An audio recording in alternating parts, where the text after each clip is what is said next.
Nous avons étudié dans une première conférence les temps d'angoisse et du désert.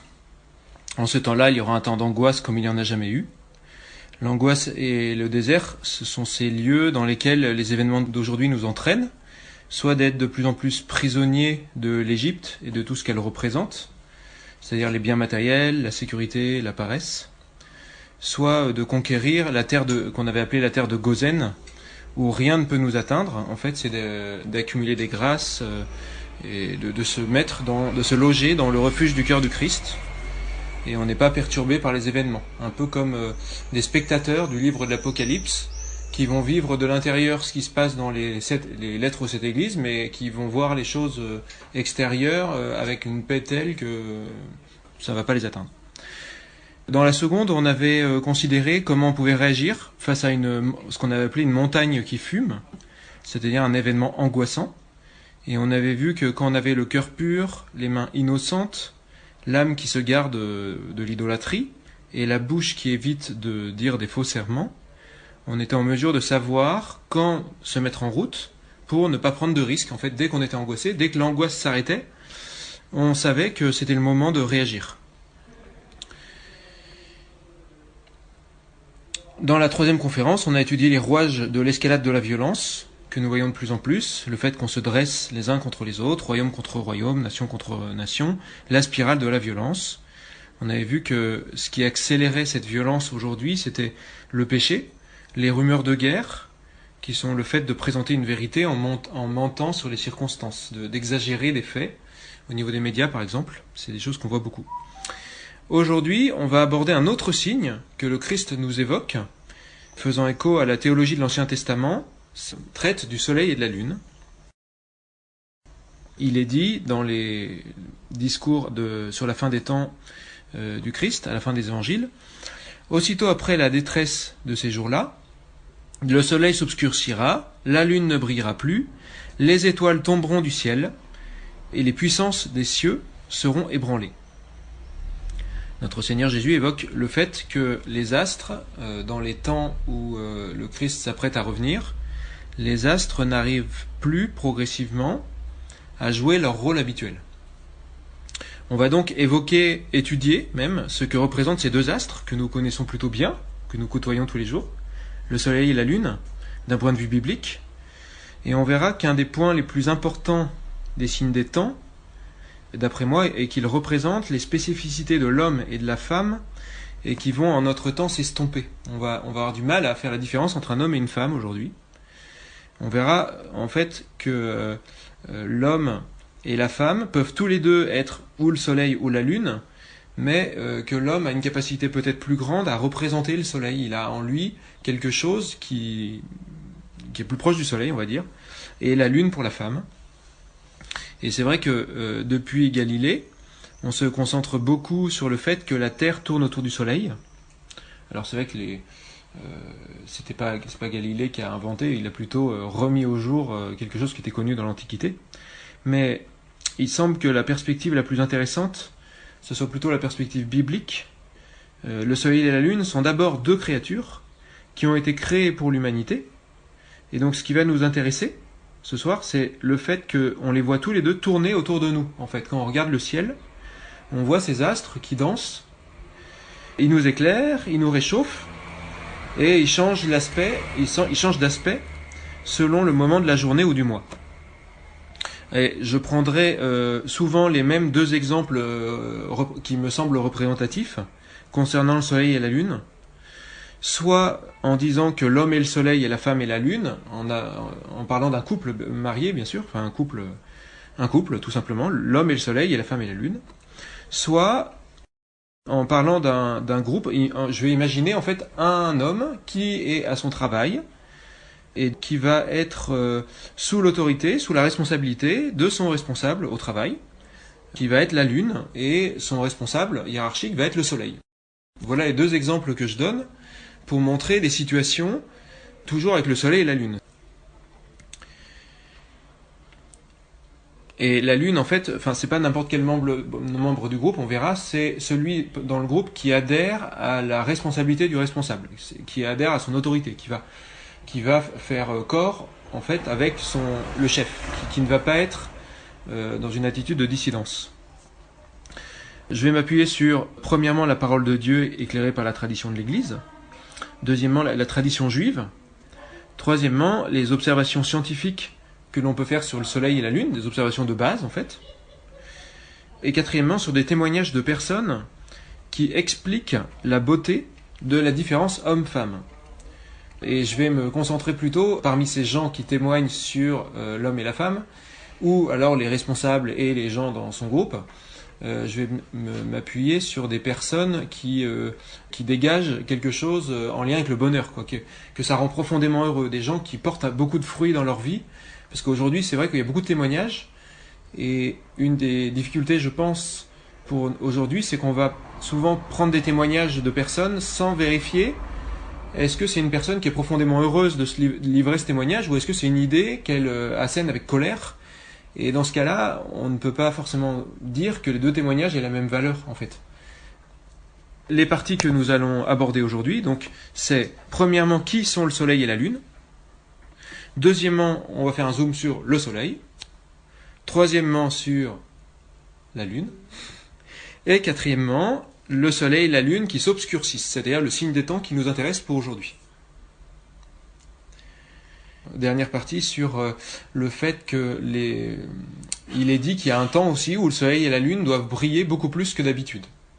C'est-à-dire qu'il y a comme un transfert entre ceux qui brillent moins et ceux qui vont briller plus. On va voir comment.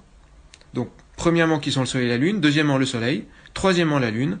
Quatrièmement, ces deux astres qui s'obscurcissent. Et cinquièmement, le fait qu'il y ait un temps où ils soient appelés à briller plus que d'habitude. Toujours dans le soleil et la lune qui s'obscurcissent, en fait, pour vous tenir en haleine, je vais m'appuyer sur trois interprétations.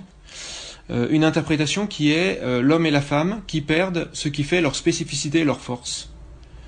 Ou alors le chef d'un groupe et les membres du groupe qui sont censés refléter sa lumière. Deuxièmement, le fait de ne plus utiliser la cyclicité du temps comme un allié. Le fait qu'il y ait des journées, des semaines, des mois, des années. Il y a des caractéristiques à la fois physiques, physiologiques et spirituelles au temps qu'on ne connaît plus aujourd'hui. Ça, c'est, je pense, le soleil et la lune qui s'obscurcissent. Et aussi le fait qu'il va bien y avoir un obscurcissement du soleil et de la lune. Il va se passer quelque chose, la lune qui deviendra couleur de sang à un moment donné. Et je le commenterai. Dans Jérémie, il est dit par exemple « Ainsi parle le Seigneur qui établit le soleil comme lumière du jour, la lune et les étoiles dans leur ordre comme lumière de la nuit, qui remue la mer, et c'est le tumulte des vagues, le Seigneur de l'univers, c'est son nom. » Et dans le psaume 136, « Il est l'auteur des grands luminets, car sa fidélité est pour toujours. Le soleil qui règle les jours, car sa fidélité est pour toujours.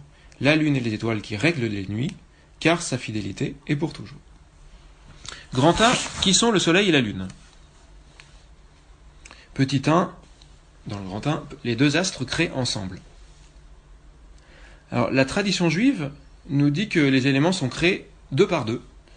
C'est fait exprès. Tous les éléments sont nommés par deux, pour éviter qu'ils se glorifient d'être seuls, et c'est le cas pour le soleil et la lune. Ils forment une paire, qu'on trouve très souvent ensemble dans la Bible.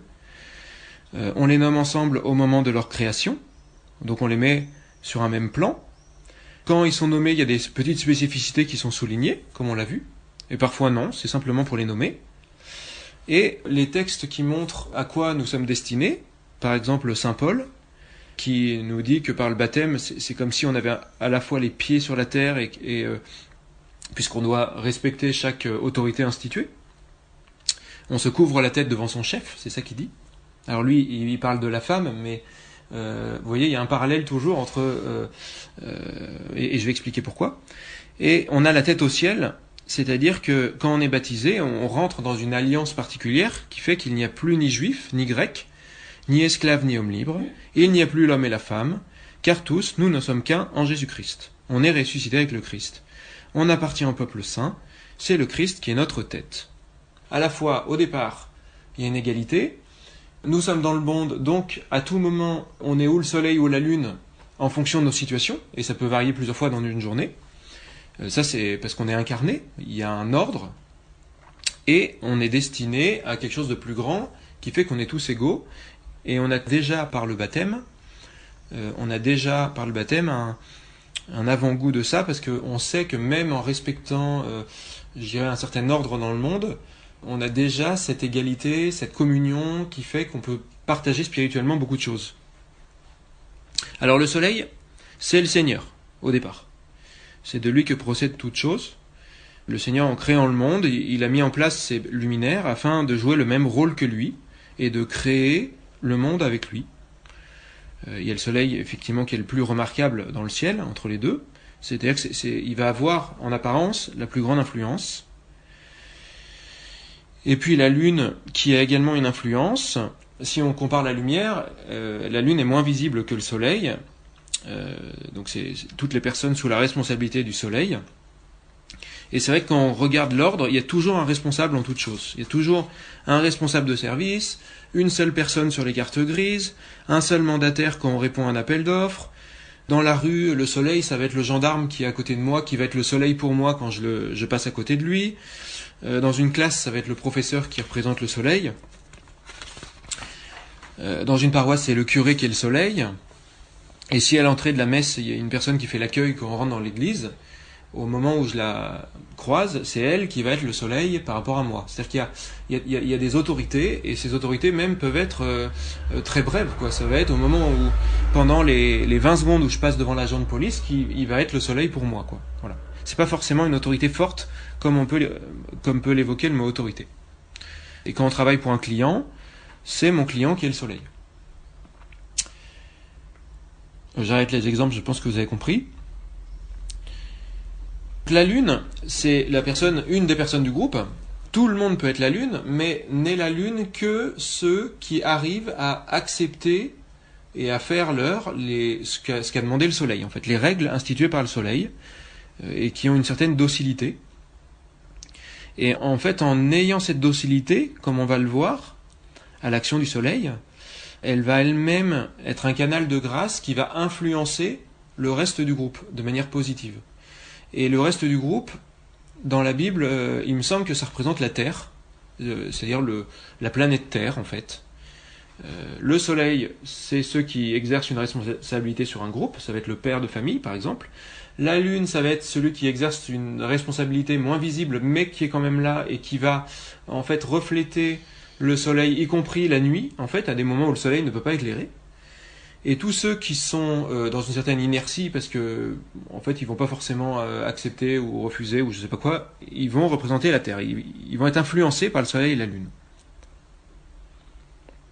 Petit 2, l'homme et le Soleil et la femme et la Lune. J'arrive au point le plus critique dans un couple. Eh bien, la parole de Dieu nous enseigne que dans un couple humain, dans le cas général, c'est l'homme qui va être le Soleil et la femme qui est la Lune. C'est en fait dans le cas général, parce qu'effectivement il y a des petites il y a des subtilités, c'est-à-dire que par exemple quelqu'un qui exerce une tâche, par exemple quelqu'un fait la cuisine, que ce soit l'homme ou la femme, à ce moment précis où elle prépare le repas, où il prépare le repas, ça va être comme si la personne devenait le soleil dans cette tâche, et c'est important que si son mari arrive, même si c'est lui qui d'habitude est le soleil, il respecte le fait que sa femme a pris en charge ce chantier-là, et donc s'il veut faire des choses, c'est plutôt à lui de dire « Chérie, est-ce que je peux t'aider ?» plutôt que de faire des choses sans lui demander, avec le risque de ne pas faire comme le soleil aurait voulu. Je dirais que dans le couple humain, la limite qu'on peut mettre au fait que c'est plutôt l'homme le soleil, c'est quand il y a des tâches particulières dans lesquelles l'autre se dit « Tiens, est-ce que je peux aider ?» Voilà. Normalement, il y a une demande à formuler pour éviter de braquer le soleil. On y reviendra plus tard. Alors, je vais essayer d'expliciter cela, et je vais vous demander de mettre de côté au moins le temps de la conférence l'agacement éventuel que l'affirmation « l'homme et le soleil » dans un couple peut susciter. C'est vrai qu'on est dans une civilisation où on est beaucoup dans la comparaison, et dès qu'on se sent lésé, ça déclenche une irritation. Alors que c'est vrai que revenir au fondement, expliquer la beauté d'une répartition des rôles entre hommes et femmes, ça peut être un chemin de vie, une manière de redécouvrir la puissance de feu que nous avons en nous. Je vais donner un exemple. Moïse et Aaron, qui sont les deux personnes par qui Dieu est passé pour sortir le peuple hébreu d'Égypte. ont des rôles de soleil et de lune. On voit Moïse qui discute avec le Seigneur quand, dans le buisson ardent, Dieu lui dit « Va libérer mon peuple ». Et Moïse présente devant le Seigneur son incapacité à plusieurs reprises. Et en lisant ce texte, moi je pensais à... C'est comme si c'était un troisième récit de la création, comme on trouve dans la Genèse. Parce que c'est comme si il était démontré que une personne toute seule n'y arrive pas, on a besoin d'être deux, et que les qualités soient réparties entre deux personnes qui n'ont pas les mêmes qualités. Et Dieu dit, puisque tu discutes avec moi et que tu n'arrêtes pas de me présenter des éléments négatifs qui me montrent ton découragement, je vais demander qu'Aaron vienne t'aider. Il dit, Aaron, Moïse sera ton Dieu, et Moïse, Aaron sera ta bouche. C'est-à-dire que, en fait, la lune, elle est censée faire comme si, devant le soleil était son Dieu. J'essaie de ne pas discuter, d'être respectueux, de ne pas ridiculiser le soleil. Et le soleil, devant la lune, en fait, la lune, elle a un éclat qui est plus doux et plus prompt à toucher des personnes que la force ne va pas toucher. Et il y a un certain nombre de situations dans lesquelles vouloir régler les choses par la force ou quand on est mis en difficulté, quelqu'un qui est le soleil et qui va devoir traiter un sujet qui l'énerve au plus haut point, logiquement, c'est un signe qu'il est censé s'appuyer sur la lune. Des gens de son groupe qui vont avoir une capacité plus grande, bien plus grande que lui, à déverrouiller des problèmes sociaux dans une entreprise ou auprès de certains enfants. Voilà, il y a toujours ce double mouvement. La lune, elle va laisser faire au soleil pour des décisions, on va dire, maintenant c'est comme ça et pas autrement. On verra ensuite que, évidemment, normalement le soleil n'est pas censé prendre les décisions tout seul. Et le soleil, il est censé, quand il voit qu'il est sur un sujet qui risque de le mettre en difficulté, laisser la lune faire avec son éclat plus doux et sa manière de s'adapter aux personnes. Puisque le soleil va incarner plutôt une constance, et la lune va incarner plutôt un changement, une adaptation permanente, un changement dans la journée, enfin dans le temps, mais aussi une adaptation permanente aux gens qu'il y a autour d'elle. Donc c'est pour ça que je parle de l'homme et de la femme, mais aussi du cas lambda d'un salarié dans un groupe qui représente la lune par rapport à son chef ou à sa chef qui est le soleil. Petit 3, autre est l'éclat du soleil, autre est l'éclat de la lune. C'est une expression de saint Paul.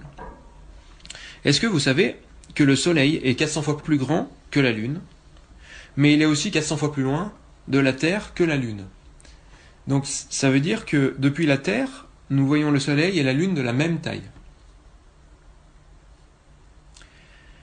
Alors on est tenté de dire aujourd'hui ils sont de la même taille, donc ils sont pareils, ils sont identiques. Mais on peut remarquer que le soleil, comme on l'a dit, c'est celui qui brille, et la lune, elle donne un éclat. C'est pas une lumière qui aveugle. En fait, l'éclat, c'est plutôt quelque chose qui va guider, c'est-à-dire qui va apporter un éclairage suffisant aux personnes pour les aider à se repérer, mais l'éclat va être presque imperceptible en fait. C'est-à-dire que ça va être une influence cachée. Alors, on va commencer par le soleil. Que voit-on quand on s'intéresse à la lumière éblouissante du soleil? Sans doute que le soleil tient sa lumière de Dieu. Quand il brille, c'est comme s'il cherchait à nous démontrer la grandeur de Dieu. Je brille à fond toute la journée. Et la lune aussi brille, mais la lune, elle reçoit sa lumière du soleil. Il y a une tradition juive qui nous raconte une histoire. Dieu fit les grands luminaires, les deux grands luminaires. C'est le livre de la Genèse, chapitre 1, verset 16. On est le 4e jour de la création. Genèse 1, 16. Et le plus grand luminaire et le plus petit luminaire, c'est que la lune dit au saint béni soit-il. Souverain du monde, est-il possible à deux rois de porter la même couronne? Il lui répond, fais donc toi plus petite. La lune demande à Dieu, souverain du monde, reprit la lune, je viens de te faire une remarque sensée, est-ce une raison pour que je me réduise? Dieu lui répond, fais-le. Et tu régneras non seulement sur le jour, mais aussi sur la nuit. Où est l'avantage? Demande la lune. À quoi bon peut bien servir une lampe en plein jour? obéis, et grâce à toi, Israël pourra compter les jours et les années. Mais il est impossible de déterminer le cycle des saisons sans le concours du soleil, puisqu'il est dit que ce soit des signes pour marquer les époques, les jours, les années. Obéis, et le nom des justes évoquera le tien. Comme Dieu constatait que la lune n'était toujours pas satisfaite, le saint béni soit-il ordonna « Présentez un sacrifice expiatoire de ma part, parce que j'ai réduit la dimension de la lune. » Alors, je vais revenir sur cette méditation de la tradition juive, en dégageant 7 observations. La première, c'est que d'emblée, la lune semble plus douée d'observation que le soleil. C'est-à-dire qu'elle se dit tout de suite, mais on ne peut pas avoir 2 personnes qui soient strictement à la même place. Il va y avoir un problème à un moment donné. Deuxième observation, même si elle brille moins que le soleil, elle a quand même la capacité à prendre de la place, comme le soleil prend beaucoup de place. Mais le Seigneur va l'encourager à se mettre en second plan pour avoir une vraie fécondité.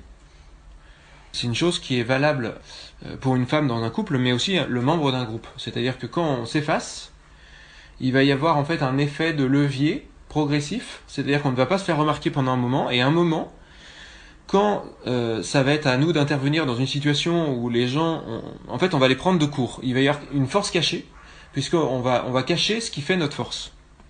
Quand en fait on se réduit, c'est-à-dire on laisse l'autre au premier plan. On dit, après tout, c'est à lui de briller, qu'il le fasse. Moi, pour l'instant, je fais mon boulot, mais je ne... voilà. Troisièmement, le Seigneur dit à la lune, quand c'est réduisant, elle régnera aussi sur la nuit. C'est-à-dire qu'elle sera un canal de grâce aussi pour le moment où son mari ou son responsable ne sera pas là. Et la nuit, c'est aussi les moments de détresse, les moments de découragement. C'est-à-dire qu'il va y avoir un effet de cette personne qui se met au second plan, qui acquiert une compétence pour les moments où les autres sont dans une situation difficile. Quatrièmement, la lune demande à quoi bon peut servir une lampe en plein jour. À quoi sert à la lune de briller en même temps que le soleil, puisque sa lumière à elle semble dérisoire en journée. On va tenter de répondre à cette question sur l'utilité de la clarté de la lune en plein jour. Parce qu'il y a des choses à dire en fait. C'est pas répondu là dans ce texte-là.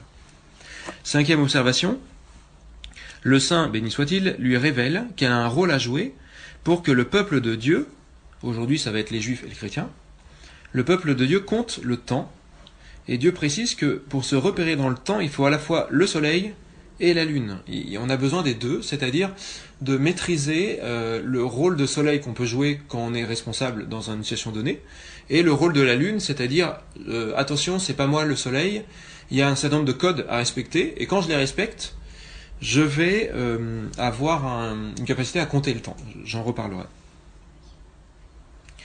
Donc compter le temps dans le sens avoir une fécondité spirituelle très grande.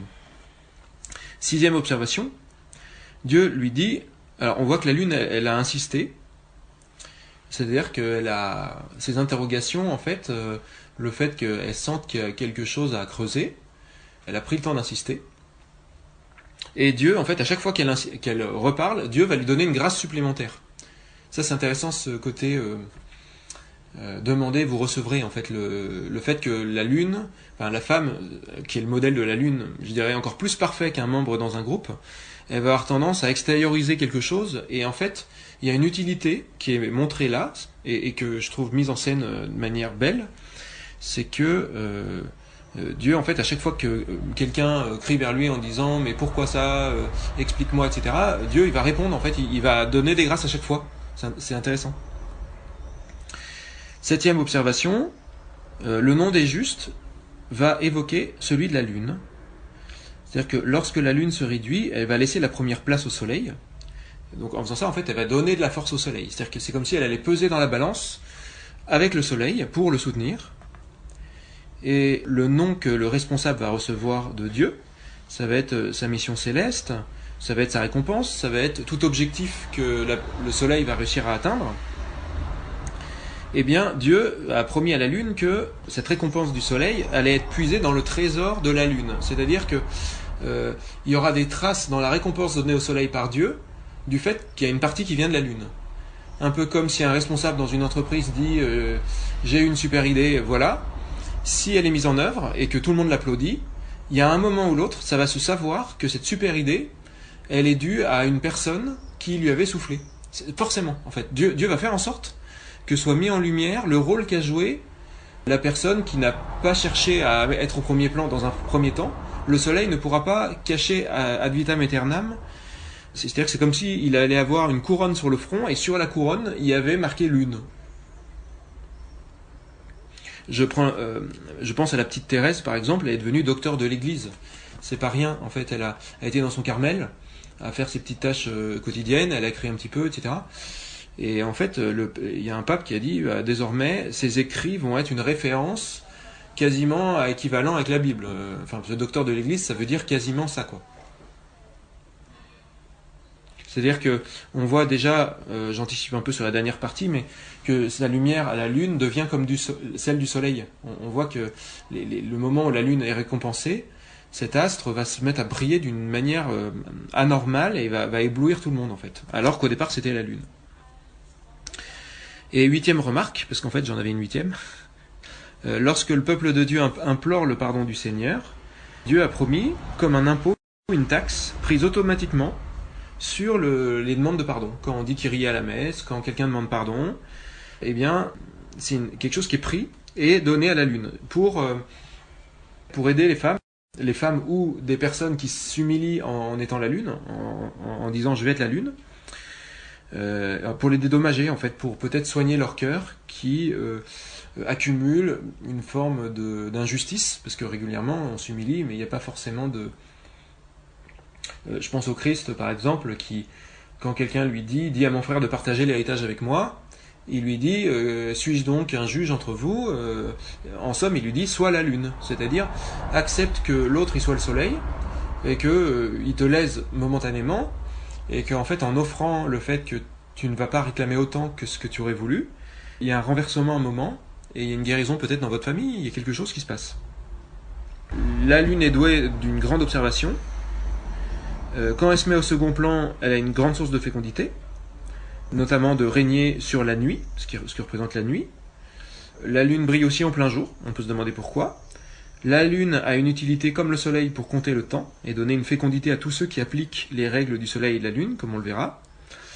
La lune a une capacité, quand elle parle, pour demander et interroger, sans être dans la critique bien sûr, à recevoir des grâces du Seigneur, parce qu'elle va susciter, elle va évoquer des sujets. Il y a des moments où la lumière de la lune devient comme celle du soleil, c'est-à-dire que lorsque le soleil est récompensé, la lune aussi reçoit forcément une récompense.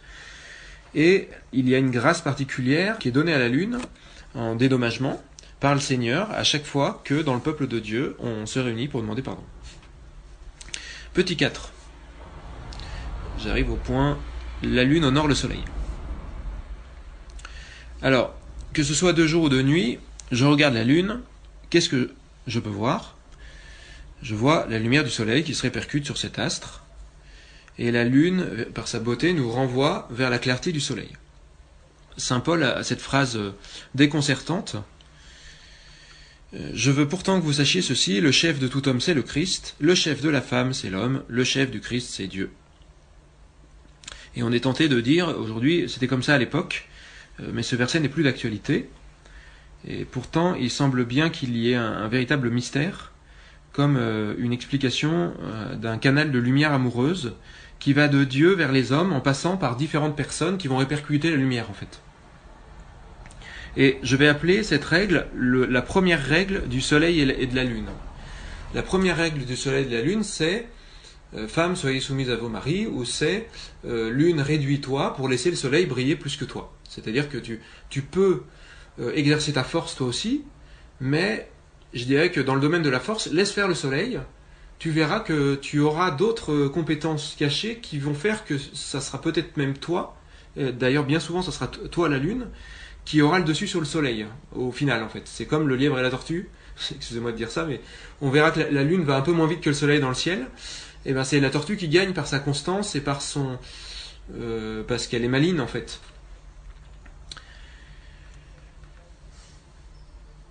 On verra qu'il y a la seconde règle, hein, bien sûr, du soleil et de la lune. Je prends un exemple dans le livre de Josué. Or, tandis que Josué était près de Jéricho, Il leva les yeux et regarda. Voici qu'un homme se tenait en face de lui, son épée dégainée à la main. Josué alla vers lui et lui dit, « Es-tu pour nous ou pour nos adversaires ?» ?»« Non, dit-il, je suis le chef de l'armée du Seigneur, maintenant je viens. » Alors Josué se jeta face contre terre, il se prosterna et il dit, « Que dit mon Seigneur à son serviteur ?» Le chef de l'armée du Seigneur dit à Josué, « Retire tes sandales de tes pieds, car le lieu où tu te tiens est saint. » Ainsi fit Josué. Et on voit là que l'ange du Seigneur, lorsqu'il reçoit un compliment, donc Josué voit l'ange du Seigneur qui dit, maintenant je vais être le chef de ton armée, je me montre à toi pour que tu aies confiance dans le fait de remporter des victoires pour le Seigneur. L'ange du Seigneur, lorsqu'il reçoit un compliment, Josué se prosterne devant lui, il va renvoyer immédiatement l'attention vers le Seigneur, en disant, en retire tes sandales, il va parler de la sainteté du lieu. C'était une manière de dire, Dieu est saint. Voilà, on lui fait un compliment, il renvoie la lumière directement sur le soleil, en fait. On voit que cet ange joue le rôle de la lune, en fait. Il va dire, on me fait un compliment, c'est le soleil que je montre, moi je ne suis qu'un serviteur inutile ou quelconque. Et l'ange, quand on va aller trop loin dans le culte d'adoration, quand par exemple Saint Jean va se prosterner devant l'ange dans l'Apocalypse, il va dire, attention, c'est Dieu que tu dois adorer. La lune, ou même le soleil, que nous sommes tous, les compliments, ça doit toujours se traduire par, je trouve, une manière de ne pas faire en sorte que le compliment s'arrête à moi, mais qu'il aille sur d'autres personnes ou sur Dieu directement. Et que s'il y a trop d'admiration pour moi, de dire attention, c'est pas moi, c'est Dieu, comme fait l'ange, ne te prosterne pas devant moi. Et c'est vrai que Dieu aime qu'on ne soit pas tout le temps à dire Dieu est bon, mais que aussi on dise mon mari est extraordinaire ou mon chef est extraordinaire. Quand on nous fait un compliment, en fait, il y a une grâce particulière à honorer le soleil, la personne qui est le soleil par rapport à nous, en fait. De trouver un truc qui va renvoyer sur le soleil. Alors moi j'avais la pensée d'une femme à qui on dirait tu nous régales avec ce gâteau, et la femme elle peut dire mon mari avait acheté des pommes, alors ça m'a donné l'idée de faire le gâteau. Voilà. C'est-à-dire qu'elle ne dit pas c'est pas moi qui fais le gâteau, elle va donner un petit truc pour renvoyer sur le mari. Et par exemple, si je prends l'exemple du salarié dans l'entreprise, qui a le rôle de la lune, on lui fait un compliment parce qu'il travaille vite, par exemple, et il va dire j'ai eu un bon pédagogue, par exemple. C'est mon chef qui m'a formé, ou alors j'ai été aidé par d'autres personnes. C'est une manière aussi de renvoyer sur d'autres membres du groupe pour que la lumière en fait se promène et qu'elle éclaire d'autres personnes. Petit 5, le soleil honore le Christ. On va voir par exemple quand des enfants complimentent leur père sur un bricolage qu'ils viennent réaliser dans la maison, que peut répondre le père qui représente le soleil? Il peut dire par exemple Dieu m'a donné ce talent. C'est-à-dire que le soleil, c'est pareil, sa lumière, elle vient de Dieu. Imaginons une conférencière maintenant qui termine sa conférence et reçoit des applaudissements. Elle peut se dire deux choses. Elle peut se dire, premièrement, par rapport au responsable de la salle, je suis la lune. Donc si on est dans une salle du diocèse, elle peut adresser un compliment à l'évêque, au curé, merci de nous avoir reçus. C'est une manière en fait de renvoyer la lumière. Et puis si elle se dit, je représente le soleil, alors elle peut, dans un milieu chrétien, dire remercier plutôt le Seigneur, ou sinon, si elle n'est pas dans un milieu chrétien, elle peut dire, par exemple, j'ai de la chance de pouvoir faire ça ici, ou je tiens à remercier les accessoiristes, etc. Vous voyez, donc en fait, parfois le rôle entre le soleil et la lune est un peu ténu, c'est pas si marqué que ça, mais c'est une habitude à prendre de trouver la lumière à renvoyer sur quelqu'un d'autre. Petit 6, le Christ et Dieu. Le Christ et Dieu d'un autre côté. Alors, par rapport à Dieu, le Père, le Christ joue le rôle de la lune. Par exemple, quand on dit à Jésus, Maître, que dois-je faire de bon pour avoir la vie éternelle? Que répond Jésus? Il dit, pourquoi m'interroges-tu sur le bon? Unique est celui qui est bon, si tu veux entrer dans la vie, garde les commandements. Jésus, sur un sujet qui touche de près à la divinité, qui est le domaine de la bonté, il va commencer par répondre en renvoyant vers le Père. Alors qu'il est Dieu lui-même. C'est assez paradoxal cette réponse. C'est-à-dire que la question posée pour lui concerne d'abord le Père, dont je dépends, et ensuite je vais apporter un complément de réponse. Si tu veux être parfait, garde les commandements, etc. Vends tout ce que tu as. Il va donner ce type de réponse. De la même manière, quand il aborde la question de l'avènement du Fils de l'homme, il dit « Mais ce jour et cette heure, nul ne les connaît, ni les anges de Dieu, ni le Fils, sinon le Père, et lui seul. Et alors, il y a plusieurs manières d'interpréter ce passage, mais moi, il me semble que la manière la plus juste, parce que Jésus est quand même Dieu, et ça paraît étrange qu'en Dieu, il y ait un problème de connaissance, puisque Dieu est omnipotent, omniscient, omniprésent, etc. Alors, en fait, comme en Dieu, il y a un mouvement d'amour infini, et que Jésus est la lune par rapport au Père, et ben en fait, il va, dans ce mouvement d'amour, lui laisser le choix de décider du jour et de l'heure. C'est le choix pour le Père d'être tellement miséricordieux que ce sera le moment où il y aura le plus d'âmes qui seront sauvées, ce moment précis où le Fils de l'homme doit revenir. Un peu comme une mère qui dirait à ses enfants, non, je ne sais pas à quel moment va déboucher cette bouteille d'Orangina, seul votre Père le sait. En fait, c'est elle qui l'a acheté, c'est elle qui a rappelé au papa qu'il y avait un anniversaire, c'est elle qui a dit, chérie, est-ce que ça te va si on le fête mardi soir parce que les autres soirs ils vont être fatigués, enfin elle connaît, c'est elle qui a tout porté en fait. Mais elle joue un jeu comme le joueraient les personnages de la Bible, parce que elle se dit que le papette, comme il va recevoir la grâce au moment de prendre la décision, elle se dit, ben, si je dis ça, déjà je vais évangéliser mes enfants, et deuxièmement, l'homme, il va peut-être recevoir une petite grâce pour au dernier moment dire, il vaut mieux à tel moment ou tel moment, enfin, il va recevoir la grâce pour une décision, voilà, sauf s'il dit à son épouse, je te laisse, enfin, même si c'est insignifiant de déboucher la bouteille d'Orangina, mais je donne cet exemple parce que du coup, ça, même sur des choses insignifiantes, en fait, on peut faire de l'évangélisation active. En fait, c'est une manière de répercuter une lumière très grande sur les gens qui dépendent de nous, quoi, de fonctionner comme ça. Petit 7. Les cycles du Soleil et de la Lune. Alors, je vais considérer plusieurs cycles, 4 cycles en fait, le cycle journalier, hebdomadaire, mensuel et annuel. Savez-vous combien de temps mettent le Soleil et la Lune, en moyenne, pour qu'on les voit faire un tour dans le ciel d'une journée à l'autre? Combien de temps, la culture G? Pour le Soleil, il met en moyenne 23h56 minutes. C'est-à-dire qu'il fait un petit peu plus d'un tour chaque jour. Il avance un peu plus vite, quoi, dans son empressement à jouer son rôle de soleil, à éclairer, à être fort, à être victorieux dans tout ce qui... Vous savez, dans la Bible, c'est dit, le soleil, il s'élance en conquérant joyeux, quoi. Il reçoit une mission et il est le soleil, quoi. La Lune émet 24h52 minutes. De là, on va déduire que chaque jour, la Lune, par rapport au soleil, va tarder un petit peu plus, elle va prendre son temps, et que par rapport au soleil, elle va se décaler d'1 heure. Chaque jour, si vous voyez la Lune, et ben, le jour suivant, elle va se lever 1 heure après, ou elle va se coucher 1 heure après aussi, à peu près. C'est-à-dire qu'en fait, c'est comme s'il y avait un petit décalage de 1/28e. Si on découpait les 365 degrés autour de nous en 28 segments, et ben, chaque jour, il y a à peu près 1/28e où la Lune tarde un petit peu plus. Et ce qui fait qu'effectivement, à peu près 28 jours, et ben, elle va revenir à la même position, à peu près au même angle dans le ciel. D'accord ? C'est le mois. Parce qu'en fait, chaque jour, il y a à peu près un angle d'à peu près 1/28e c'est-à-dire à peu près 13 degrés. Et à chaque fois, chaque jour, elle change un petit peu son axe d'éclairement par rapport au soleil. C'est-à-dire que vous avez la Terre, le soleil et la Lune qui peuvent être alignés, ou alors qui forment un angle. En résumé, chaque jour, le soleil et la Lune, si on doit résumer, font à peu près un tour autour de la Terre. Vu depuis la Terre. Donc ils ont en fait un mouvement relativement synchronisé, ces deux astres qui sont vraiment faits l'un pour l'autre, pour exercer une mission commune sur la Terre. Dans la Bible, on parle de la journée qui commence à 18h. Et ça, c'est une porte du temps. J'en ai parlé un tout petit peu. Je vais vous en reparler. C'est un peu avant 18h de dire « Seigneur, je t'offre ma journée ». Et quand on fait ça, on prend la porte. C'est-à-dire qu'on va occuper, on va dire ce qu'on veut qui se passe sur les 24 heures qui suivent.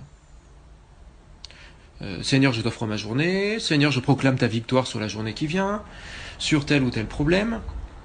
Et le soleil et la lune peuvent être nommés comme des auxiliaires qui vont exercer une influence bénéfique sur nous. Le soleil pour nous guérir et nous fortifier, et la lune pour nous consoler et veiller sur notre sommeil. C'est-à-dire qu'on connaît aujourd'hui, par exemple, la vertu d'un chien de berger qui est bien dressé. On lui donne un ordre très précis et il va rassembler le troupeau, on va éviter de se fatiguer. Et aujourd'hui, on est devenu tellement cartésien qu'on n'ordonne plus le soleil et la lune. Ça paraît grossier ou rocambolesque ou alors superstitieux. alors qu'en fait le Soleil et la Lune sont des astres qui ont une influence très grande sur nous. Le Soleil, on a dit donc pour guérir et fortifier. On le voit parce que quand on prend le Soleil de manière raisonnable, notre corps va avoir de la vitamine D, il va sécréter des hormones qui vont nous aider et on va se sentir mieux en fait. On va lutter contre la déprime et ça va nous aider aussi peut-être à guérir de certaines choses parce qu'on va recevoir de la force. La Lune, elle va nous consoler et nous aider au niveau du sommeil pour avoir un sommeil bien réglé et pour avoir, je dirais, une constitution harmonieuse au niveau corps, âme, esprit. On en reparlera plus tard. La maîtrise de la journée, ça veut dire un peu avant 18h, grosso modo. Ça peut être entre 17 et 18, ou ça peut être à 18h moins 2, ou à moins 10, selon le temps qu'on veut y passer. Ou alors en union de prière, simplement en ayant une petite pensée, si on est au travail, de dire « Seigneur, je t'offre ma journée. Et toi, le soleil, je te demande de jouer ton rôle sur nous, et de nous éclairer, de nous guérir, au nom de Jésus. Et toi, la lune, de jouer ton rôle sur nous pendant la nuit, dans le nom de Jésus, puisqu'il a repris autorité sur toute chose, de nous aider à ce que, durant la nuit, nous ayons une nuit paisible. » Et pendant la journée, donc l'homme et la femme, qui sont le soleil et la lune, ou un responsable et les gens de son groupe, chaque jour, en fait, ils vont recevoir des missions, des petites missions, pour transformer le monde, c'est-à-dire les gens qui sont sous leur responsabilité. Et ils vont œuvrer en fait à des moments différents, le soleil et la lune. Il y a des moments où ils vont être ensemble, quand ils sont synchronisés, ils sont tous les deux sur la journée. Puis des moments où ils vont être décalés, la lune ne va pas forcément se lever au même moment, et des moments où ils vont être opposés. Donc on peut imaginer un homme, soit un homme et une femme dans un couple, soit un responsable et un des membres de son groupe qui va être la lune, qui vont peut-être être présents à des moments différents. Et s'ils sont unis, ils vont avoir une action très forte. En fait, ça va être un levier extrêmement fort que le Seigneur a voulu et qui est bon. Voilà, il y a cette danse du soleil et de la lune. Deuxième élément dans ce petit set, le cycle hebdomadaire. Le cycle hebdomadaire, en fait, c'est une reproduction de ce qu'a fait le Seigneur en créant le monde en 7 jours. Donc, grosso modo, il y a eu 7 rotations de soleil et de lune autour de la Terre en une semaine. Et pour nous, la porte de la semaine, ça va être le samedi soir. Le samedi soir vers 18h, Seigneur, je te remercie pour... alors, en fait, déjà, il y a le vendredi soir. Le vendredi soir, c'est Seigneur, je te remercie pour cette semaine écoulée. Et comme le samedi, c'est un jour particulier dans la Bible qui correspond à un jour plutôt de repos, Seigneur, viens nous faire profiter de toutes les grâces de cette semaine. Ça, c'est le vendredi soir. Et le samedi soir, ça va être... on a profité de la semaine et du jour où on était plutôt dans une position intérieure de détente. Et Seigneur, je t'offre la semaine qui vient et je proclame que ça va être une semaine fructueuse. Voilà, c'est une manière simple, si on le fait en abrégé, mais après on peut prendre des psaumes, des prières, des chants, ou aller à la messe à ce moment-là. Enfin, il y a plein de... Voilà. Troisième cycle, le cycle mensuel. On a dit que la lune se décalait un petit peu chaque jour. Et chaque mois, elle va passer par 2 quadratures. C'est-à-dire des moments où elle va former un angle perpendiculaire. Si on prend Soleil, Terre, Lune, ça fait un angle à 90 à peu près. Et elle va avoir l'aspect du premier quartier. C'est-à-dire elle va être divisée en 2 avec une partie éclairée et une partie non éclairée. Et elle va passer aussi chaque mois par 2 alignements avec la Terre ou le Soleil. Soit du même côté que le Soleil, par rapport à la Terre, c'est la nouvelle Lune, soit en opposition. C'est-à-dire que vous avez Soleil, Terre, Lune, et là, ça va être la pleine Lune. Il va y avoir un éclairage en plein feu. Alors, dans la tradition juive, on honore la nouvelle Lune, qui est un moment de fête. C'est vrai que ça, on n'y pense pas. Le moment de la nouvelle Lune, c'est la néoménie. C'est un moment où on se tourne vers Dieu, on fait la fête, on essaie de pas être de pas travailler ou de réduire son rythme. Parce que c'est un moment où on va recevoir des grâces prophétiques pour le mois qui vient. Parce que la tradition juive dit que le temps mensuel marqué par la lune, c'est la mesure du temps prophétique. Concrètement, ça va être un peu avant la nouvelle lune, c'est-à-dire 1 ou 2 journées avant, le soir, de prendre un moment de prière, et aussi 1 ou 2 journées après, de prendre un moment de prière où on va dire « Seigneur, je te consacre le mois qui vient ». Et Seigneur, je veux que tu sois vainqueur dans le mois qui vient, que telle et telle difficulté s'en aille par ta grâce, par ta puissance. On peut nommer les grâces du Christ, c'est ce qui est le plus sûr en général, le sang du Christ, l'intercession de saints qui vont nous éclairer pendant ce mois. C'est un moment en fait où le Seigneur va nous, quand on le fait, va nous éclairer et nous montrer certaines choses à l'avance, au niveau de notre intuition ou de nos rêves, ou des gens qui vont nous dire des choses et ça va nous éclairer. Ça va nous donner des indications en fait. Voilà. C'est connu dans le monde de la sorcellerie en fait. Les sorciers, ils utilisent la nouvelle lune pour prier de manière négative, pour maudire, etc., pour blasphémer, pour prédire certaines choses de l'avenir. Et en fait, moi il me semble que au départ c'est quand même une chose bonne. C'est Dieu qui a voulu qu'il y ait des cycles comme ça avec le soleil et la lune, et qui ait besoin à la fois des rotations du soleil, à la fois des rotations de la lune, et à la fois des cycles respectifs de l'un et de l'autre, pris ensemble pour qu'on utilise ça pour recevoir des grâces. L'autre cycle dans ce petit set, c'est le cycle annuel. C'est le soleil en fait qui va, du fait de l'inclinaison, son inclinaison par rapport à l'axe de rotation de la Terre, qui va parcourir une phase ascendante de décembre à juin, et descendante de juin à décembre. Alors, c'est vrai que ça dépend aussi où on est par rapport à l'équateur, mais grosso modo, c'est ça qui se passe. Et les solstices et les équinoxes sont là pour marquer ces 4 temps de l'année.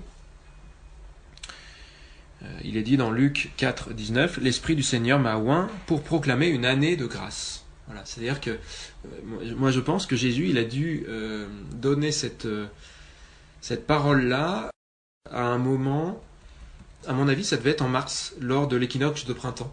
Parce que c'est vraiment le moment du lancement de l'année.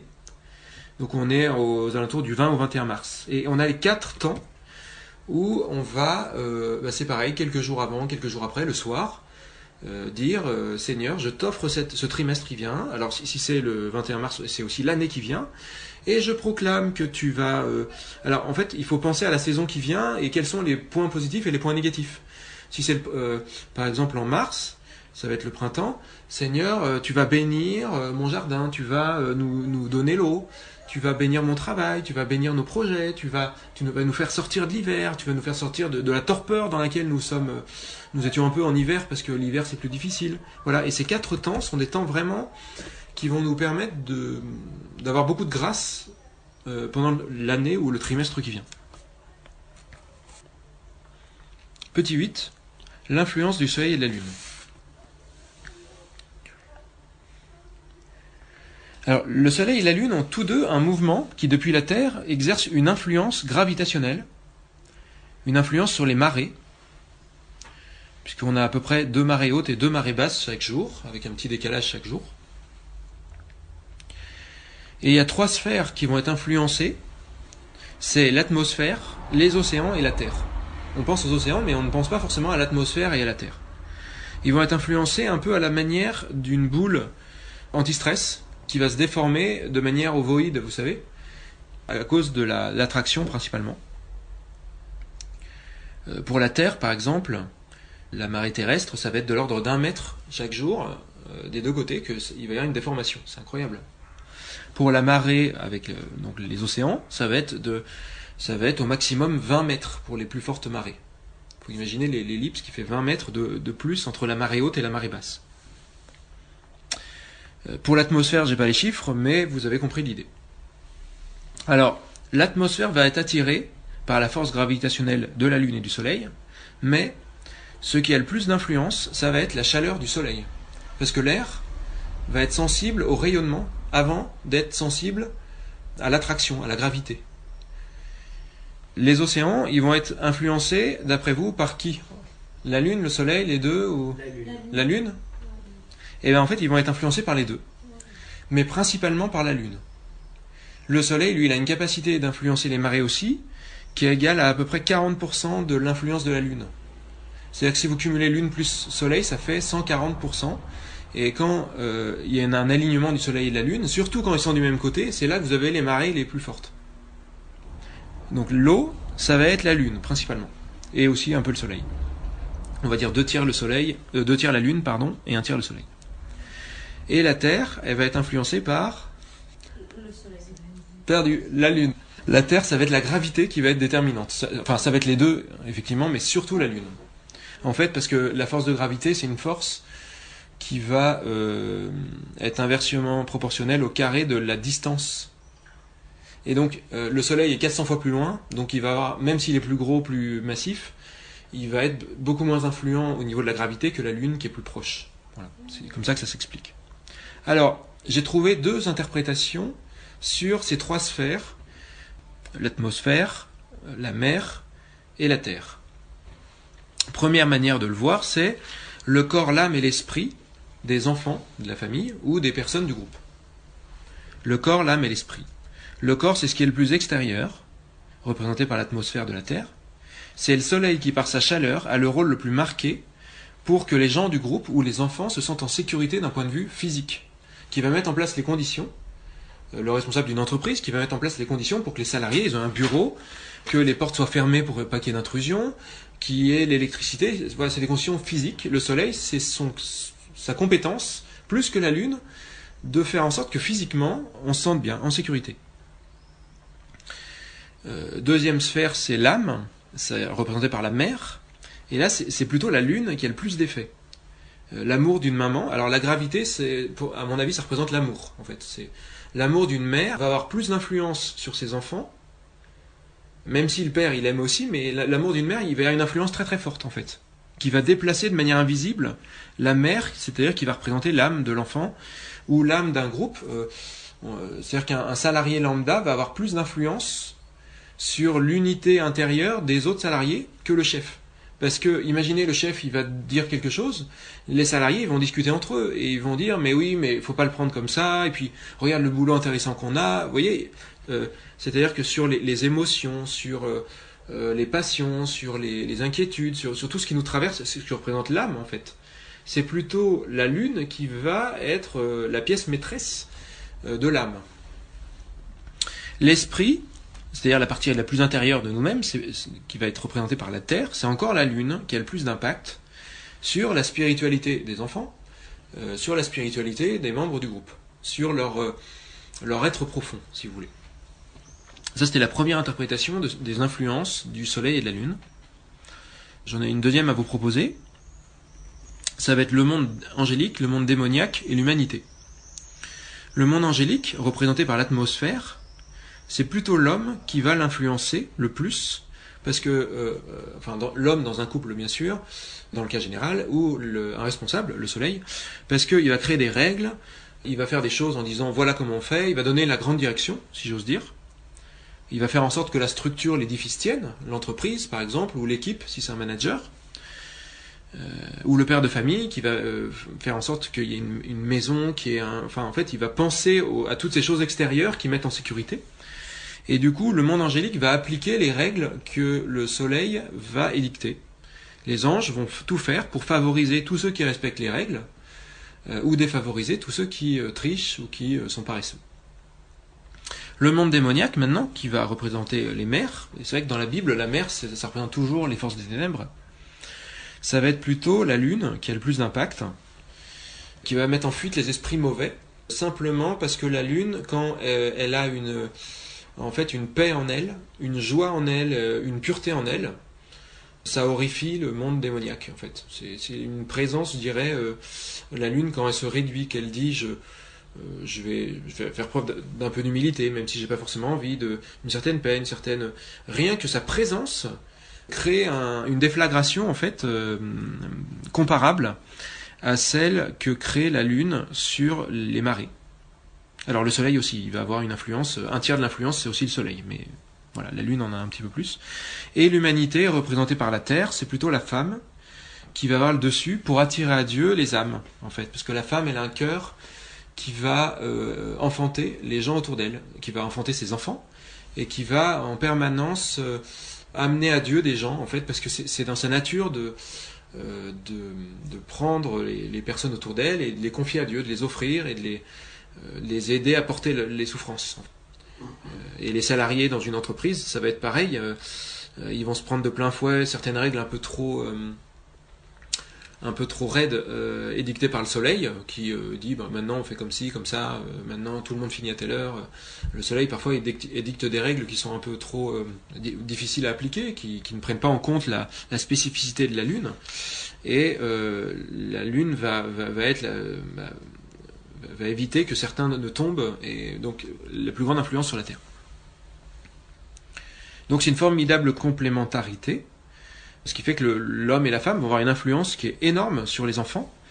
Un couple qui est honnête va rayonner d'honnêteté sur les enfants, et ça va faire qu'ils vont avoir presque une difficulté à ne pas être honnêtes, quoi. Vous voyez, donc à l'échelle d'une vie, bien sûr, et puis à l'échelle d'une journée, un jour où le soleil et la lune, où l'un des deux va regarder un film, dans la journée qui suit, les enfants vont être beaucoup plus tentés de regarder un film. C'est-à-dire que les défauts, les travers qu'on va avoir vont se répercuter d'une manière visible dans la journée qui suit, dans les heures qui suivent, sur les gens qui dépendent de nous. Si mon responsable se met en colère un jour, même si je ne le sais pas, je vais être tenté par la colère plus que d'habitude. Certains témoignent de ça, des gens qui ressentent des influences spirituelles, et après coup ils disent c'est incroyable, mon chef s'est mis en colère, et j'ai une envie de colère toute la matinée. Voilà quelques exemples. Si mon chef c'est quelqu'un de colérique, je vais ressentir la colère d'une manière un peu fréquente quand je suis au travail. Et puis le jour où je change de chef et j'ai quelqu'un de paresseux, je vais être tenté plus par la paresse. D'un coup, c'est comme si, je suis moins tenté par la colère au travail, mais je suis plus tenté de me tourner les pouces, de finir plus tôt, d'arriver plus tard. Vous voyez, c'est cette influence-là, certains en témoignent.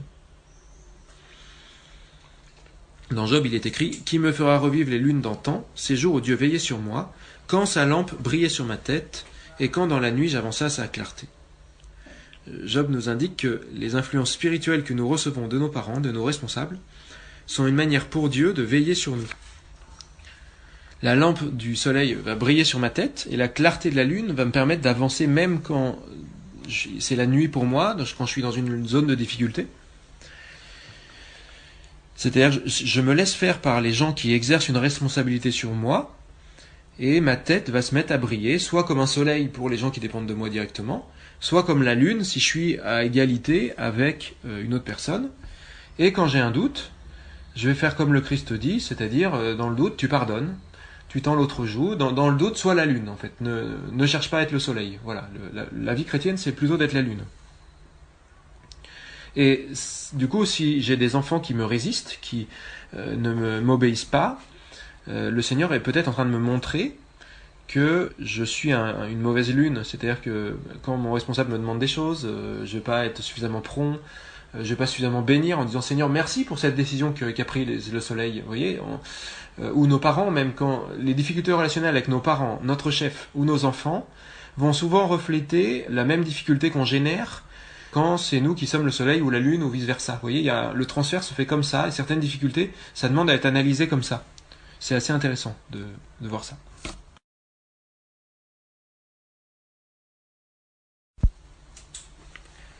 Grand 2, le soleil. On va étudier le soleil un peu plus dans le détail. Les actions du soleil. Petit 1, les actions du soleil. On a dit, le soleil règle les jours et la lune et les étoiles règlent la nuit. Il est dit aussi, car le soleil, la lune et les étoiles qui brillent ont mission de servir, elles se montrent dociles. Le jour, c'est l'intervalle durant lequel quelqu'un exerce sa responsabilité. C'est la première interprétation. Le Seigneur, par sa parole, dirige sa course rapide. C'est dans le livre du Siracide, chapitre 42. Ce qui signifie qu'il a une proximité très grande, le Seigneur, avec chaque décision prise par un responsable. Si on veut méditer sur le soleil, je trouve que le chapitre 42 du Siracide, où on parle du soleil et de la lune, c'est vraiment intéressant. À chaque fois qu'un responsable prend une décision, c'est comme si le Seigneur était présent, le Père céleste est présent d'une manière particulière. Ça, c'est un truc qui est extraordinaire, je trouve. C'est-à-dire que devant son ardeur, qui pourrait tenir?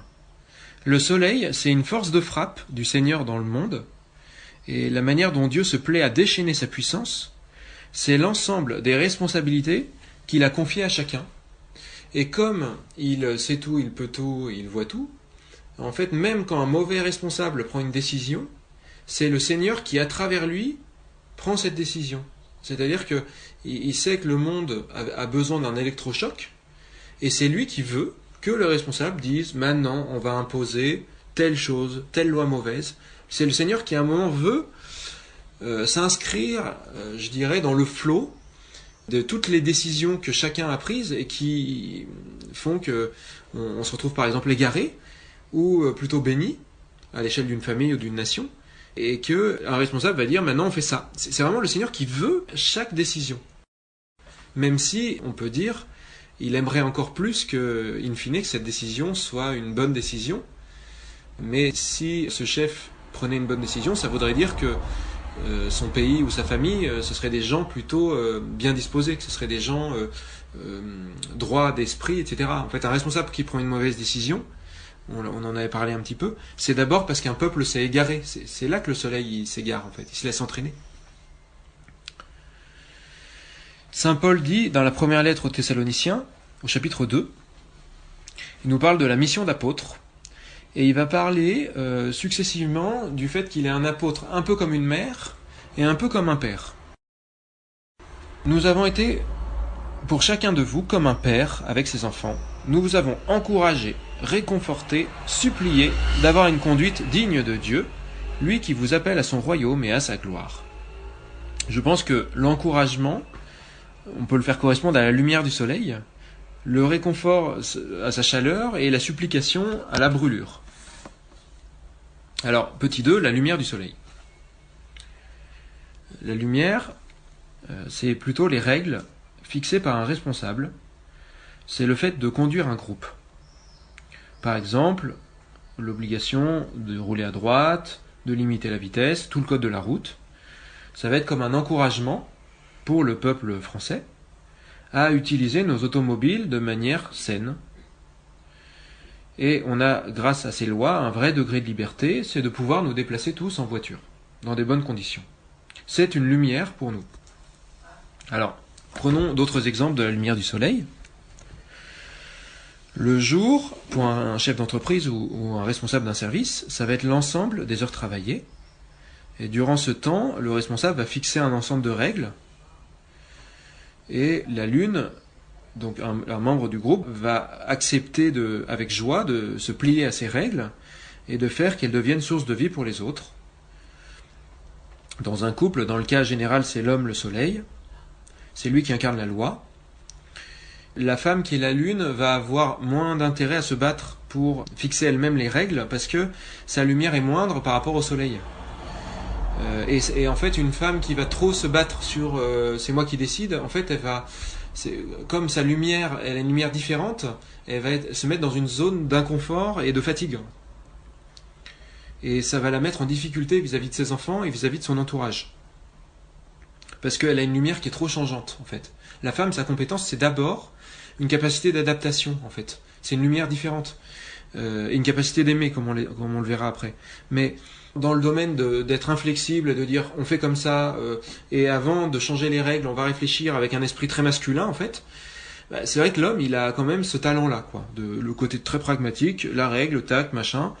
Et effectivement, après, si la femme, elle se rend compte qu'il y a une règle qui est mauvaise, elle, son intérêt, ça va plutôt être d'aller convaincre son mari, de discuter, et puis le mari, ensuite, la plupart du temps, il aura pas pensé à changer la règle, il va dire « Ah oui, c'est vrai, t'as raison », et puis dès que l'occasion va se présenter, devant les enfants, il va dire « Désormais, ça, on va le faire comme ça. On va mettre plus que 2 carrés de chocolat au goûter avec le pain. » Et du coup, la femme n'aura plus qu'à dire « Vous vous rappelez, papa, il a dit 2 carrés de chocolat avec le pain. » En fait, cette manière de faire est une zone qui va faire qu'on se fatigue beaucoup moins dans le couple. La femme, parce que je dirais qu'elle va solliciter son mari à chaque fois qu'il faudra changer les règles, en fait, mais elle participera aussi à l'élaboration des règles, mais en apparence, c'est pas elle qui le fera. Et l'homme, parce que il va avoir l'impression qu'on respecte son autorité. On va lui donner l'impression que c'est lui qui décide, en fait. Normalement, tous ceux qui dépendent du soleil dans une famille et d'un groupe d'individus, et dans le monde de l'entreprise, quand ils ont une décision à prendre, ou une action qui a de l'importance aux yeux du soleil, doivent se soumettre à ces rayons et venir en pleine lumière. Alors, je vais prendre un exemple. Imaginons un père de famille qui est sensible à ce qu'on lui demande avant d'emprunter ses outils. Même si c'est peut-être un peu excessif parce qu'on imagine pour un tournevis, mais bon, imaginons lui, ce père de famille-là, il dit « Pour moi, c'est très important que vous me demandiez pour chaque outil que vous empruntez. » C'est ça la lumière qu'il projette sur sa famille. Enfin, une des lumières en tout cas. Alors, qu'est-ce qui va se passer? Son épouse et ses enfants, ils vont être bénis par le Seigneur d'une manière spéciale lorsqu'ils vont venir le voir avant de lui emprunter un marteau. Pourquoi? Parce que le père, il va être touché qu'on respecte la règle qu'il a fixée. La règle, je mets les outils, on passe par moi. Parce qu'il va pouvoir donner des conseils qui vont accélérer l'ouvrage de celui qui vient le voir. Parce que dans ce royaume-là, qui est sa famille, je dirais qu'il va avoir une vision, ça va être peut-être lui qui va avoir la vision la plus ajustée pour un objectif à atteindre, en fait. Prends tel outil, tu verras, tu iras plus vite, utilise-le en le tenant comme cela, voilà, il va donner les conseils, parce que on se soumet à ses rayons. Il va se réjouir que son épouse et ses enfants soient éclairés par sa lumière, qui deviennent un peu comme lui, des bricoleurs, qui parviennent à leur fin. Il s'élance en conquérant joyeux, nul n'échappe à son ardeur, il dit dans le psaume. Une des bénédictions que va donner le Seigneur au Père qui a fixé cette règle, de venir le voir lorsqu'on emprunte ses outils, et que il va très vite savoir si on ne passe pas par lui, quand on s'extrait à ses rayons, parce que ça va laisser des traces. Parce que le Père connaît par cœur où et comment est rangé chaque outil, soit parce que celui qui prend un outil va être vu par d'autres. Vous voyez, quand on cherche à s'extraire au rayon du soleil, on va faire quelque chose. Le soleil a dit, dans tel domaine, je veux vraiment que vous me disiez, même si ça semble pas juste. Et c'est vrai qu'aujourd'hui, des responsables dans une entreprise ont parfois donné des règles, on se demande quel est l'intérêt. Mais si pour eux c'est important, quand on ne le fait pas, souvent le soleil va être au courant, parce que le marteau aura été remis à droite au lieu d'être mis à gauche, et ça va être source de manque de bénédiction pour le groupe en fait. C'est-à-dire que celui qui a fait ça va être considéré comme le soleil, comme un renégat en fait, vous voyez. Donc ça, pour être béni, on a intérêt à bien comprendre ce que demande le soleil. Et effectivement, parfois, on le voit avec, il y a une histoire avec le roi Saül, on verra un petit peu plus loin que Saül est un roi d'Israël qui a une difficulté à jouer le rôle de soleil en tant que roi et le rôle de lune par rapport à Dieu. Et du coup, quand il va consulter le Seigneur ne va pas lui répondre. Pourquoi? Parce qu'on va être dans un moment où il a fixé des règles que certains n'arrivent pas à appliquer. C'est son fils en l'occurrence, il a dit vous jeûnez toute la journée, et son fils Jonathan a mangé du miel à ce moment-là, il n'était pas au courant. Et en fait, quand il y a des gens qui sont en désaccord sur la règle, enfin qui n'appliquent pas les règles, et que le soleil va être fâché contre ces personnes, ça va être source de blocage dans le groupe en fait. Donc le soleil va avoir intérêt à fixer des règles qui soient appliquées par tous. En fait, dès que le soleil va être trop arriviste en disant je fais mes règles, etc., il va priver son groupe de bénédiction. Et c'est pour ça qu'il va avoir intérêt à ce que sa lumière elle soit réglée en fonction de ce que dit la lune, son épouse, ou les instances sociales, le CE, le CSE dans une entreprise. Enfin, il va avoir vraiment intérêt à ne pas prendre des décisions tout seul, quoi. Il va couper les vivres sinon. Ça, c'était la lumière du soleil. Petit 3, la chaleur du soleil. La chaleur, c'est ce qui réconforte, ce qui apporte une protection. Le soleil va créer un environnement de sécurité parce que le soleil est fort et reçoit une grâce de Dieu pour mettre en sécurité les personnes qui sont sur son territoire, comme on l'a vu. Il va apporter la guérison dans ses rayons, c'est dans le prophète Malachie. La chaleur du soleil, ça va être sa force constante. Un responsable qui ne cesse d'encourager, de soutenir, de dire on fait comme ça, et puis je vous aide dès que vous avez besoin. Je viens voir mon responsable parce que je rencontre une difficulté avec un client, par exemple, et il va se mettre en quatre pour me montrer comment résoudre mon problème, comment réparer ma bêtise, si c'est le cas. Les enfants vont voir leur père parce qu'ils ont encore cassé quelque chose dans la maison, et leur père leur dit que ce n'est pas grave, parce que c'est normal qu'on casse des choses parfois, et qu'il a dans son atelier tout ce qu'il faut pour réparer, il a des clous, des vis, de la colle, et il vient de faire les courses à Brico Dépôt, et donc il est ravi en fait de pouvoir montrer son talent de réchauffer en fait, de réparer, et de pouvoir montrer à ses enfants que c'est pas un responsable méchant qui va leur taper dessus dès qu'ils cassent quelque chose. Et dans l'entreprise, pareil, en fait. Normalement, un responsable, il réchauffe. Donc, revenons à l'astre solaire. Quel est l'intérêt de s'exposer à la chaleur de cet astre ? Pour les plantes, ça va être la photosynthèse. Pour nous, ça va être la photolyse, c'est-à-dire la production de vitamine D contre la déprime, qui fortifie nos os, qui permet la croissance, qui stimule notre immunité, qui améliore nos performances musculaires, qui réduit le risque de démence. Donc il y a beaucoup de raisons de s'exposer à la chaleur du soleil, de ne pas, face à un responsable, être trop heureux de venir le voir dès qu'on a un petit doute sur ça va peut-être intéresser mon responsable que je fasse ça. C'est un gage de réussite. Alors, lorsque c'est une femme qui joue le rôle du soleil, par exemple un professeur ou une mère qui est seule face à ses enfants, ou une responsable de service, en fait, ça va demander de fonctionner un peu comme un homme qui va mettre en avant sa force, qui va encourager d'une manière ferme et constante. Et comme c'est moins dans la nature féminine, il y a de se faire violence, en fait, pour incarner une constance, plutôt que de se placer dans une position un peu comme une position amicale de la Lune, qui est à égalité. Il y a quand même une stature, en fait, pour la femme qui est un petit peu plus difficile, et pour l'homme, ça va être identique quand il joue le rôle de la Lune, en fait, de ne pas être dans un rapport de force par rapport aux autres. Voilà, on voit que, je dirais, nos compétences masculines ou féminines doivent être dépassées en prenant exemple sur le sexe opposé quand on est dans un domaine où c'est le sexe opposé qui est plus fort. Petit 4, la brûlure du soleil. La brûlure du soleil, ça va être de sanctionner une conduite coupable.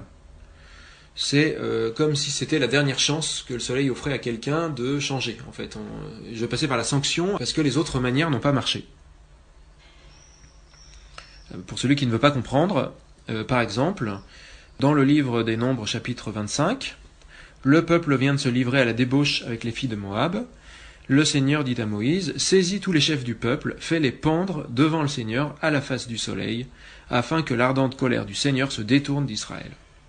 Donc c'est très guerrier, fais-les pendre face au soleil jusqu'à la tombée du jour. Quelque chose de grave a été commis, imaginons par exemple un professeur, le soleil, qui s'aperçoit que plusieurs élèves trichent en classe, ou font des choses répréhensibles. Devant Dieu, la classe est en état de péché, et cela va créer un blocage des grâces que va recevoir cette classe. Le professeur va punir les élèves concernés devant toute la classe, il va bien leur mettre la honte devant tout le monde, et ce faisant, c'est comme s'il faisait pendre leur corps devant le soleil jusqu'au coucher du soleil, pour prendre cette image colorée. Il rétablit la justice vis-à-vis de ses élèves fautifs, il y a une vertu éducative pour tous, et il fait rentrer à nouveau la classe dans l'alliance avec le Seigneur. En fait, le soleil, s'il est bon et juste, il va avoir la capacité de corriger la méchanceté et l'idolâtrie, les pressions injustes de tous les gens qui dépendent de lui. C'est-à-dire que, en fait, quelqu'un qui exerce bien son rôle de soleil, imaginons une prof par rapport à ses élèves, elle va guérir un petit peu l'âme des élèves, simplement parce qu'elle est à la fois... elle va en fait, parfois les punir, ou les réchauffer, ou les éclairer, comme le fait le soleil, d'une manière juste. Que l'on te craigne, tant que soleil et lune brilleront jusqu'au siècle des siècles.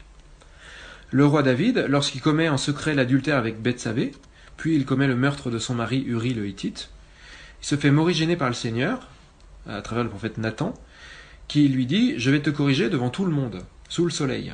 Ainsi parle le Seigneur, voici que je vais faire surgir ton malheur de ta propre maison, je prendrai tes femmes sous tes yeux, je les donnerai à un autre, il couchera avec tes femmes sous les yeux de ce soleil, car toi tu agis en secret, mais moi, je ferai cela devant tout Israël et devant le soleil. » En somme, tous les serviteurs qui ont peut-être été scandalisés par l'attitude, par l'adultère et le meurtre, parce qu'il y en a plein qui ont dû le savoir, forcément, même si c'est pas tout le royaume, ils vont être témoins de la correction infligée à David par Dieu. Le soleil n'a pas joué son rôle, c'est le Seigneur lui-même qui est le véritable soleil, qui va corriger le soleil en le soumettant à des épreuves dont tout son royaume vont être témoins.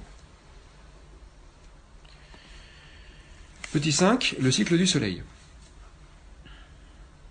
On a parlé du fait que le soleil s'efforçait d'être constant durant sa mission, mais dans les faits, lui aussi parcourt un cycle. Il existe en effet plusieurs cycles caractéristiques lorsqu'on est le soleil. Le cycle principal, c'est la journée. Alors en journée, on a plusieurs phases. On a le lever du soleil, c'est le début de la mission. Le soleil va apparaître en rouge pendant les premières minutes, comme tout responsable qui débute une mission et qui va mettre du temps à se faire à son poste, à prendre en main toutes ses prérogatives. Comme le soleil est rouge et ne brille pas encore de ses pleins feux, comme on l'attendrait de sa part, il peut être regardé à l'œil nu, un nouveau responsable va mettre un peu de temps à monter en puissance, et ses erreurs de débutant vont être visibles par tous. Ça, c'est une constante. Quand quelqu'un démarre, ses erreurs sont visibles. Des parents vont commencer par faire des erreurs avec surtout les aînés, ou alors les premiers mois de la vie d'un enfant. Il y a des erreurs qu'on fait en tant que parent, c'est normal. Et puis, petit à petit, ils vont prendre de l'assurance. Et c'est vrai que cette phase d'adaptation, c'est d'abord un terrain d'humilité pour le soleil, de se dire, après tout, c'est normal, je suis le soleil, je fais des erreurs, c'est normal de faire des erreurs, et puis c'est pas grave en fait. C'est que le Seigneur a tout prévu, il le sait qu'on devait faire des erreurs lors du début de la mission. Et c'est un point d'humilité de se dire, j'ai fait des erreurs durant ma mission, surtout au début, et ça s'est forcément vu, du coup. Et on est, en tant que parents, comme le soleil, les enfants vont mettre du temps avant de quitter la maison. Et donc c'est comme si, avec nos enfants, on va effectuer un certain nombre de cycles de soleil avec eux, de lever et de coucher. Et donc c'est logique que nos enfants connaissent tous nos défauts. Et c'est vrai que une des erreurs du soleil, c'est de sous-estimer à quel point la lune connaît tous ses défauts, quoi. Ou nos enfants connaissent nos défauts. Les paroissiens d'un curé connaissent ses défauts. En fait, on a l'impression que, même en cachant les choses, mais en fait, nos défauts sont connus par les gens qui dépendent de nous, quoi. Notamment grâce au lever du soleil. En fait, à tous les levers du soleil, quand quelqu'un, par exemple, un père et une mère de famille, pendant toutes les années où il y aurait eu des sujets nouveaux pour eux, avec une naissance, une adolescence, tous les sujets, en fait, ils vont à un moment être rouges et pouvoir être vus à l'œil nu, en fait. Dans l'Écriture sainte, le lever du soleil correspond à un moment où vont être jugés les méchants et où vont être bénis les amis de Dieu.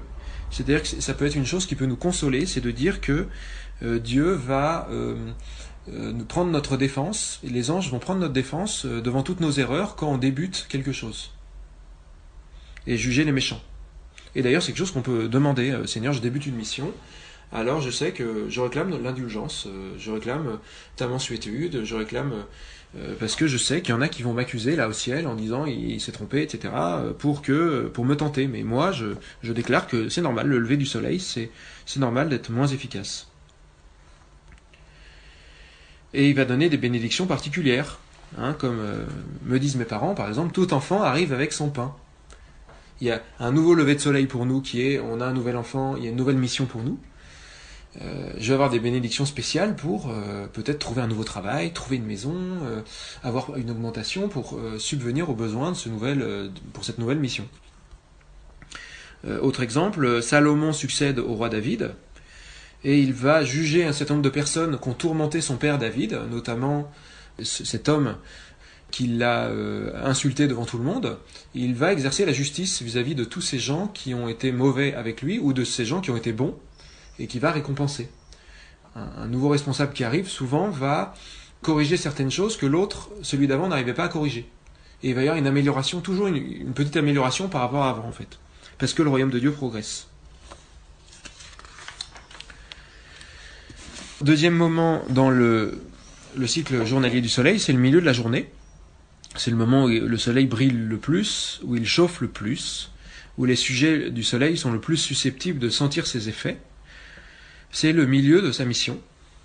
Alors, ça va être, par exemple, le roi Salomon avec toute sa sagesse. Ça va être l'âge du milieu de la vie, si on compare la course du soleil avec une vie entière. C'est les moments où il y a un âge où on a peut-être quelque chose une force particulière. On n'est plus un enfant et on n'a pas encore les problèmes de la vieillesse. Ça va être dans nos journées, pour revenir à une journée, le milieu du jour, ou le moment d'après la Bible, et aussi d'après un certain nombre de mystiques, où le Seigneur se fait tout proche. Quand je me tiens sous l'abri du Très-Haut et me tiens à l'ombre du Puissant, par exemple, dans Genèse 45, il va festoyer avec ses frères en milieu de journée, à faire un festin de viande grasse et de vin capiteux, C'est un moment où le Seigneur va juger ce qui nous tourmente. En fait, on va avoir une proximité plus grande avec le Seigneur. Le coucher du soleil, autre phase, c'est le moment de la fin de la mission, et on peut à nouveau le voir à l'œil nu, parce qu'on va à nouveau faire des erreurs, on va pas forcément être en phase avec la fin de la mission, on va parfois vouloir en faire trop, parfois avoir du mal à faire la passation avec le suivant. Donc on va à nouveau faire des erreurs, et à nouveau notre entourage qui va être témoin des petites imperfections. Il est demandé dans la Bible de ne jamais laisser le soleil se coucher sans avoir recouvert celui qui était nu, sans avoir pardonné. C'est le moment où on va faire le compte, on va regarder comment s'est passée la mission. Il y a des gens qui vont... On va prendre des livres, on va ouvrir, on va regarder. Et donc c'est le moment où ça vaut le coup de dire « Seigneur, je sais que j'ai pas été parfait, mais après tout, viens me bénir quand même, viens me donner les grâces. » On parlait de tous les jours avant 18h, de dire « Seigneur, merci pour la journée, et je te confie la journée suivante. » Voilà, ma mission suivante. Ou Seigneur, merci pour ces 3 ans que j'ai passé au service de tel organisme ou de la paroisse ou de ce travail, parce que maintenant je change de travail. Viens me pardonner mes erreurs et viens bénir mon travail suivant. Voilà, il y a une porte aussi, qui n'est pas forcément liée du coup à la journée, qui va être la porte du changement de travail ou du changement de mission, et c'est important de marquer le coup en proclamant devant le Seigneur que c'est normal, j'ai fait des erreurs, mais merci quand même, et tu me pardonnes mes erreurs, et en disant ça, ceux qui voudraient profiter de ces erreurs pour me nuire, ou des personnes physiques ou des esprits mauvais, vont être humiliés dans leurs attaques parce que le Seigneur va me défendre. J'ai exercé le rôle du soleil et j'ai fini ma mission. La période, donc le coucher du soleil, ça peut être par exemple la période de la fin de la vie où on va voir à l'œil nu beaucoup plus nos défauts en fait. Nos défauts vont être petit à petit. Donc on a intérêt à s'améliorer avant d'être vieux parce que pour éviter que tout le monde voit nos défauts, qu'il n'y ait plus que des qualités qui restent.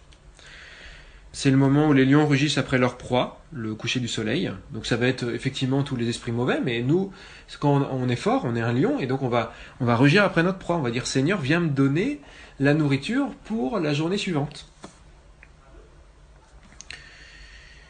Et c'est le moment où on remet les compteurs à zéro, c'est-à-dire que la Bible dit qu'on retrouve notre pureté quand on demande pardon au Seigneur. J'ai commis un péché, j'ai pas encore eu le temps d'aller me confesser, quelque chose qui m'atteint très fort, mais je peux dire Seigneur, voilà, avec ta grâce tu me pardonnes, même si, enfin, j'ai le désir de me confesser très vite, mais il faut croire qu'on a été pardonné, à peu près vers 18h, parce qu'une nouvelle journée commence. Le compteur est remis à zéro, quoi. On n'est pas écrasé chaque jour plus, normalement. Ce qui fait qu'on est écrasé chaque jour plus par le remords, c'est qu'on a fini la journée précédente en se disant j'ai été en échec aujourd'hui. Le j'ai été en échec aujourd'hui n'est pas une bonne manière de réclamer ses droits en fait d'une journée à l'autre. C'est plutôt j'ai eu une victoire aujourd'hui parce que malgré mon péché, malgré ce péché qui m'accable parce que il m'a l'air les péchés sexuels notamment d'impureté ou certains péchés en fait qui vont nous accabler plus parce qu'on les voit plus. Alors que quand on a été injuste ou méchant avec d'autres, on le voit peut-être moins, alors que ça peut être aussi grave, mais ces péchés-là vont parfois nous couler, alors qu'on devrait dire, il est dit dans la Bible que lorsqu'il y a une nouvelle journée, et qu'on demande pardon, on redevient pur, on bénéficie à nouveau des grâces du sacrement de réconciliation, on s'unit aux prières des anges et des saints à travers les siècles, et on bénéficie du pardon du Seigneur, c'est tout. Et puis, il est dit, le soleil connaît l'heure de son coucher, toujours sur le coucher. Ça, c'est assez paradoxal, c'est qu'un responsable va savoir intuitivement quand finit sa mission. Il va avoir quelque chose qui va lui faire sentir que sa fin est proche. Saint Jean-Baptiste dit, il faut que lui grandisse et que moi je diminue. Il y a beaucoup de grands saints qui témoignent que avant leur mort et qui disent je vais mourir bientôt. Saint Paul... et en fait, quelque part, plus on est proche du Seigneur, plus lors de la fin d'une mission, on a des signes. Je suis pas bien dans mon boulot, faut que je change. Ça devient trop hostile cette mission. Ou voilà, on a des signes qui nous sont donnés et en priant, on sent que l'heure de notre coucher arrive. En fait, c'est plutôt une bénédiction, en fait, de voir certains signes négatifs comme le signe que c'est bientôt la fin pour nous. Et puis la nuit. Pour le soleil, dernière phase, ça va être le moment où le soleil n'est pas en mesure d'assumer son rôle, où il a besoin de s'isoler. Alors pour les hommes, ça va être le moment où il a besoin d'être seul pour résoudre tout seul son problème comme un grand, parce que l'homme il aime pas qu'on lui dise je peux t'aider, t'as l'air triste. C'est pas trop dans sa nature en fait. Il a besoin que ce soit lui qui demande de l'aide, ou alors d'arriver lui-même à la conclusion, quoi. Voilà. Et ça c'est l'art de la lune, ou de l'épouse, ou d'un membre de l'équipe, de suggérer des choses en faisant comme si c'était pas elle qui avait eu l'idée, mais tu te rappelles, t'avais fait ça et tu te sentais mieux la dernière fois, voilà, de dire des choses pour que le soleil il arrive à sortir de la nuit sans se braquer, parce que en fait quand il est dans cette attitude de difficulté ou d'absence, il peut avoir ce défaut là d'être trop à mal prendre quand on cherche à manu militari à le tirer de là, quoi. Il a besoin de cette délicatesse là, quoi. C'est les situations délicates. J'en ai parlé un petit peu, mais dans les situations où le soleil se sent en difficulté, il vaut mieux laisser faire la lune, quoi. Ça c'est l'humilité du soleil, de ne pas régenter son territoire tout seul. Je ne vais pas m'étendre dessus.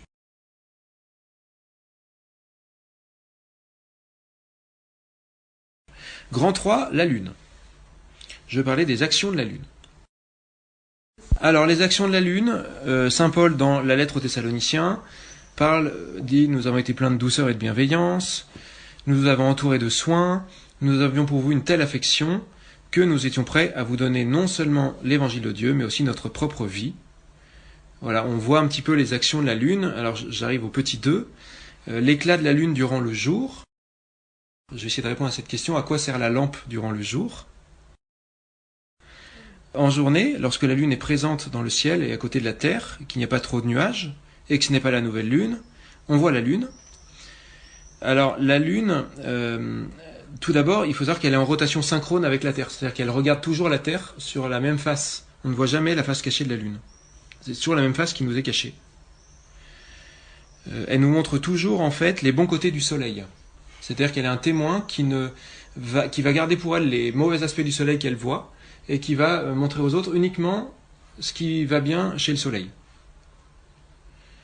Donc elle ne va pas déclencher une tempête solaire en allant voir le papa pour lui parler d'un enfant d'une manière négative. Parce qu'effectivement, elle va aussi répercuter uniquement les bons côtés de la Terre au Soleil.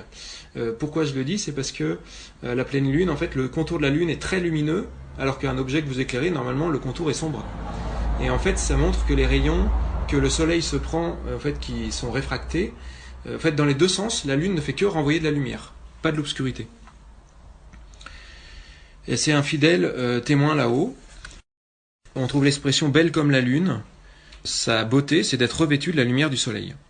Elle dépend du Soleil et elle fait tout pour montrer la beauté du Soleil et la beauté de ce que fait le Soleil. On trouve un exemple avec David, qui à un moment va aller se battre en obéissant au roi philistin Achish, et il va voir tout le monde à dos, et il va quand même, par son obéissance, remporter des immenses victoires. C'est assez intéressant de lire ce passage-là, qu'on trouve dans le premier livre de Samuel, chapitres 29 et 30. Et il reçoit beaucoup de bénédictions. Petit 3, l'éclat de la lune durant la nuit. La nuit, symbole de difficulté et d'endormissement. Elle va veiller à ce que ceux du groupe qui rencontrent une difficulté ne se perdent pas. Elle va les guider sans s'imposer, avec son éclat qui n'éblouit pas. Et elle va prendre sur elle les souffrances de l'enfant ou des membres du groupe, des personnes qui ne vont pas bien. Et elle va, en fait, quand elle estime nécessaire, elle va trouver le bon moment pour parler de cet enfant à son mari, ou d'un membre de l'équipe à son chef, pour intercéder en faveur de l'enfant, pour parler de la bonne manière, pour que le soleil ait toutes les infos pour bénir encore plus cette personne et aider la lune à résoudre le problème. Et ensuite, en fait, si la lune présente bien les choses, en fait, le soleil il va être d'accord la plupart du temps avec ce que propose la lune. Dans la première lettre de Saint Pierre, il est dit que la conduite des femmes, même sans parole, gagne les maris.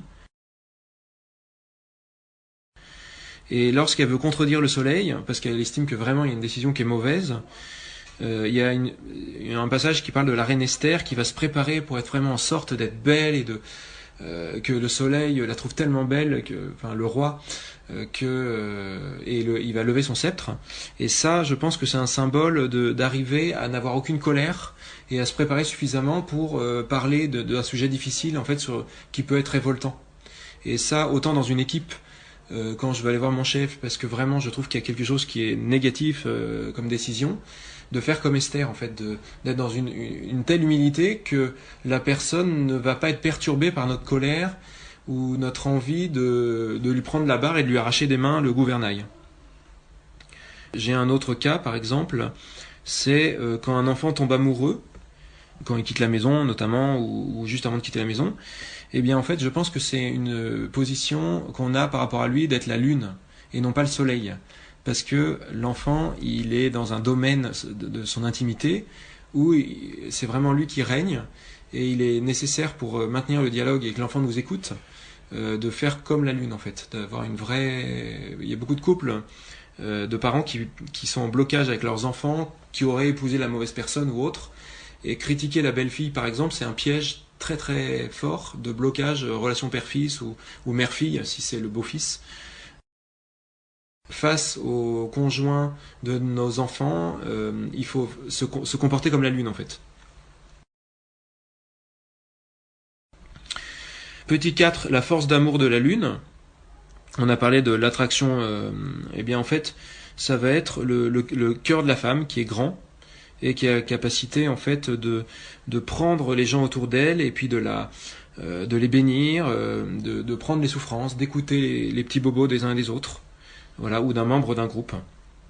Et la perte de sang mensuelle d'une femme, en fait, c'est vraiment le symbole d'une gratuité permanente, de donner gratuitement et de prendre la souffrance sans se plaindre, en fait, malgré la perturbation inhérente aux règles, en fait. Voilà, la lune, elle va trouver la joie dans le fait de se donner et de donner la vie autour d'elle. Petit 5, le cycle de la lune.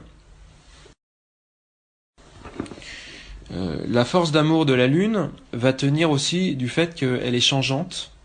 Elle n'a jamais le même aspect au fil du mois, parce qu'il y a l'humeur qui change, les émotions. Pensez vraiment au cycle de la femme, c'est assez évocateur. Et on peut penser aussi à saint Paul qui nous dit « Avec les juifs, j'ai été comme un juif pour gagner les juifs, avec les uns les autres, avec les faibles, j'ai été un faible pour gagner les faibles.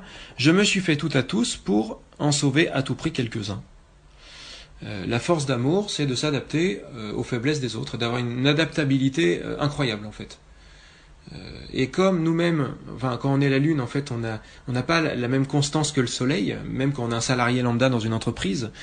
Je dirais que ça va montrer, enfin, les autres vont aussi voir nos mouvements d'humeur, nos faiblesses, et ça va nous donner aussi une longueur d'avance pour pouvoir soigner autour de nous. Le fait qu'elle soit changeante, ça lui donne aussi une particularité, c'est que quand elle est en pleine lune, elle est 12 fois plus lumineuse que quand elle est en quartier. Sa surface angulaire éclairée n'est que 2 fois supérieure, et pourtant en pleine lune, elle brille 12 fois plus que quand elle est à demi-lune. Ça, je pense que c'est le moment où la lune a son moment de gloire, où on va l'interroger, et il n'y a que elle qui va pouvoir résoudre un problème donné. À force de cette mise en deuxième, elle va éclairer de manière vraiment très forte. C'est le contraste par rapport à d'habitude. Et puis dans le cycle de la lune, il y a aussi le passage à vide mensuel, ce qui va correspondre aux règles pour la femme, avec toutes les perturbations au niveau de l'humeur, etc., de la fatigue, qui va nécessiter pour le soleil d'avoir une grande douceur, en fait, une compréhension. Et pour un salarié, ça va être un moment d'une difficulté particulière. Imaginons, il a une difficulté personnelle, un problème de santé, et c'est là qu'on va trouver la nécessité de cette deuxième règle du soleil et de la lune, qui est « Marie, aimez vos femmes », qu'on trouve dans Éphésiens 5, 22, et aussi dans la première lettre de Saint Pierre, chapitre 3, « Vous les maris de même, menez la vie commune en tenant compte de la nature plus délicate de vos femmes. » Et le moment où la lune a un passage à vide doit être pris en compte par le soleil, qui pourrait être tenté en fait de faire preuve de méchanceté ou d'incompréhension ou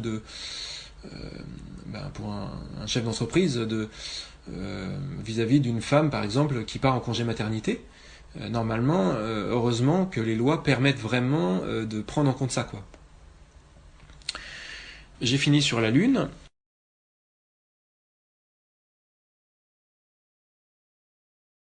Grand 4, j'arrive la Lune et le Soleil qui s'obscurcissent.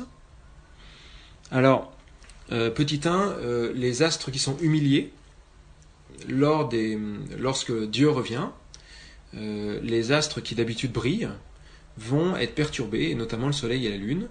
Le Soleil, ça va être en ne brillant plus comme il faut, en ne chauffant plus comme il faut, comme on l'a vu, et la Lune, de la même manière, qui va paraître couleur de sang. Quand on regarde un certain nombre de prophéties qui sont dites, notamment pour notre époque, ça va être notamment par rapport à des activités volcaniques intenses, certains disent ça.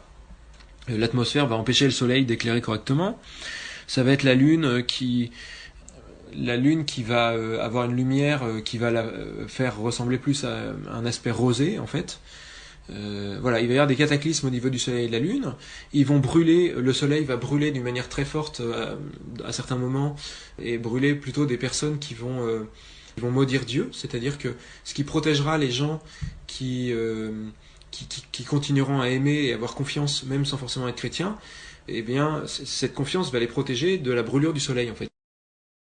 Il va y avoir des miracles dans le Soleil et la Lune. À la fin du livre de la sagesse, il y a tout un passage qui commente ça, que dans les périodes messianiques, les périodes où Dieu revient, les éléments ne jouent plus le rôle habituel.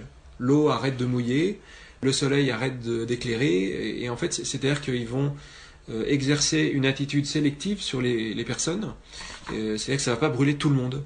Il y en a qui vont être brûlés et d'autres qui vont être épargnés d'une manière mystérieuse, en fait. Donc par rapport à ces prophéties, moi j'ai envie de dire confiance, parce que beaucoup sont conditionnels. Le démon peut très bien susciter des prophéties, c'est très facile quand on lit ça de dire bah voilà comment ça va se passer avec un peu d'imagination. Alors que quand on pense à l'homme et la femme, souvent c'est des sujets dont on ne parle pas, alors qu'à mon sens ils sont plus importants. Donc je m'arrête là pour les astres humiliés. Petit 2, c'est l'exemple de Saül, le roi, qui d'après moi est un soleil qui est un peu obscurci. Au chapitre 8 du premier livre de Samuel, le peuple demande un roi, et il reçoit Saül, qui reçoit une onction prophétique très forte, et qui accomplit de grandes victoires pour le peuple de Dieu. Et pourtant, Saül, il a un problème, c'est qu'il a du mal à obéir aux autorités. Il est le soleil, car il est le roi, mais par rapport à Samuel, le prophète et le prêtre, il est la lune, puisque Samuel parle de la part de Dieu. Alors au chapitre 10, il va par exemple se cacher lors de son investiture comme roi. Et il va se cacher parmi les bagages, ce qui va à mon avis représenter les choses secondaires. Il va avoir la tête encombrée par des choses secondaires, il va faire plein de lois, plein de choses, mais il ne va pas forcément se concentrer sur quelle est ma mission et quel est l'objectif principal. Pour un soleil, l'objectif principal, ça va être le salut des âmes, le fait que les gens soient bien dans l'entreprise. Ça ne va pas être de mettre en place des outils sans fin, sans prendre en compte les salariés, par exemple. Saül, par exemple, ne va pas attendre Samuel pour offrir le sacrifice, il va outrepasser la place du prêtre. Au chapitre 14, son fils Jonathan va lancer une attaque contre les Philistins sans en avertir son père, donc son fils va se soustraire au rayon du soleil, et c'est le moment où Saül va dire « Je ne veux pas que vous mangiez, parce que je proclame un jeûne ». Jonathan va manger du miel devant tout le monde, et le peuple va devoir prendre sa défense pour ne pas que son père le fasse mettre à mort. Vous voyez, donc c'est une famille où ils ont un manque de confiance entre père et fils, et puis le père va avoir un manque de confiance vis-à-vis de Dieu, et vis-à-vis de Samuel et des autorités, quoi. Au chapitre 15, Saül va refuser de tuer les Amalécites lors de la guerre, et les Amalécites, ça va représenter les ennemis qui vont se battre contre la petitesse. Donc refuser de tuer les Amalécites, ça veut dire ne pas prendre en compte les personnes fragiles, en fait. Les personnes. Imaginons quelqu'un qui déteste qu'on se moque d'elle, et puis on va faire exprès de se moquer de la personne devant tout le monde, alors que c'est une personne, sa faiblesse, c'est ça la met vraiment mal quand on se moque d'elle. C'est ça que fait Saül. Lorsque Samuel lui dit « Le Seigneur t'a retiré la royauté », il s'accroche à son trône. Son fils Jonathan, il va autoriser David à quitter le palais, il ne va pas consulter son père, et ça va mettre... Alors donc Jonathan va oublier de respecter le soleil, si j'ose dire, qui est son père, et quand son père va l'apprendre, il va se mettre dans une fureur noire, et il va dire des paroles très négatives contre son fils, Ce qui veut dire qu'il va maudire son fils, il va faire advenir des malheurs à son fils, parce qu'il va avoir des paroles très mauvaises, énervées contre son fils, en fait, au lieu de dire je lui pardonne et je préfère que la bénédiction descende sur ma famille. À cause de sa colère contre David, Saül va ordonner le massacre des prêtres de Nov, il va faire massacrer des prêtres, et il va même consulter une nécromancienne, c'est-à-dire c'est le péché absolu en fait. Et quand c'est le roi qui le fait, en plus ça donne un exemple terrible pour le peuple. Voilà, on voit que ce problème d'ajustement de Saül par rapport aux règles du soleil et de la lune entraîne de la désobéissance, de la colère, des persécutions, des massacres de prêtres, des péchés graves, de la divination faite par le roi, et avec le mauvais exemple que cela donne à tous. Voilà, cet exemple biblique montre un petit peu ce qui se passe aujourd'hui. Petit 3, le soleil s'obscurcit. Alors, on va voir différents désordres dans notre rapport au soleil et à la lune. Et en fait, ce qui va nous aider, c'est que les deux règles du soleil et de la lune demeurent. Femmes, soyez soumises à vos maris, maris, aimez vos femmes. Et qu'il y a toujours une fécondité très grande à l'appliquer, même si le soleil au-dessus de nous s'est obscurci, parce qu'on a un chef complètement timbré. Alors, il y a l'autorité des pères aujourd'hui qui est très mise à mal, puisqu'on a tendance à laisser l'enfant décider et lui demander pour tout, alors que le père et la mère, normalement, devraient fixer un certain nombre de choses et laisser le choix à l'enfant pour des choses en fonction de son âge et de ses dispositions. Parce que le père, normalement, il incarne une position ferme et assurée. L'honneur que le soleil doit à Dieu est bafoué.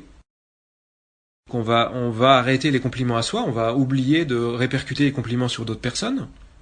Donc la lumière de Dieu ne va plus passer. Le soleil aujourd'hui va être adoré, comme Pharaon. Ça va être le cas de, par exemple, les sectes comme les francs-maçons ou d'autres qui sont des adorateurs du soleil, en fait. C'est un humanisme athée, en fait, c'est une construction sans Dieu. Et l'antéchrist, en fait, va être à la fois quelqu'un qui va parler d'amour et qui ne va pas parler de Jésus, en fait. Un des pièges et un des moyens de le reconnaître, parce que ça sera un adorateur du soleil, c'est qu'il sera dans les choses cosmiques en disant on va mettre le soleil au premier plan et la lune, en rabaissant, je dirais, le rôle du soleil et de la lune à quelque chose de très matériel et, pour être bien physiquement, etc. Vous voyez ? Ça, c'est l'adoration du soleil qu'on connaît à notre époque et qu'on connaîtra encore plus avec l'apparition de l'Antéchrist.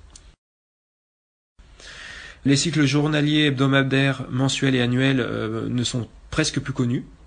On devient des générations affaiblies et paradoxalement, parce qu'on ne marque pas en fait la simple prière de dire Seigneur, je déclare que pour la période qui vient, tu vas me bénir et tu vas me pardonner. Et paradoxalement, en fait, ceux qui connaissent le mieux toutes ces choses-là, c'est les gens qui font de l'occultisme, les sorciers, etc.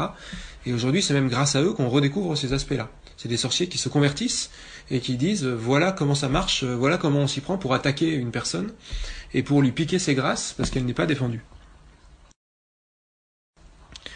Il y a l'influence de ceux qui ne se tournent pas vers Dieu, ou du moins vers la vérité.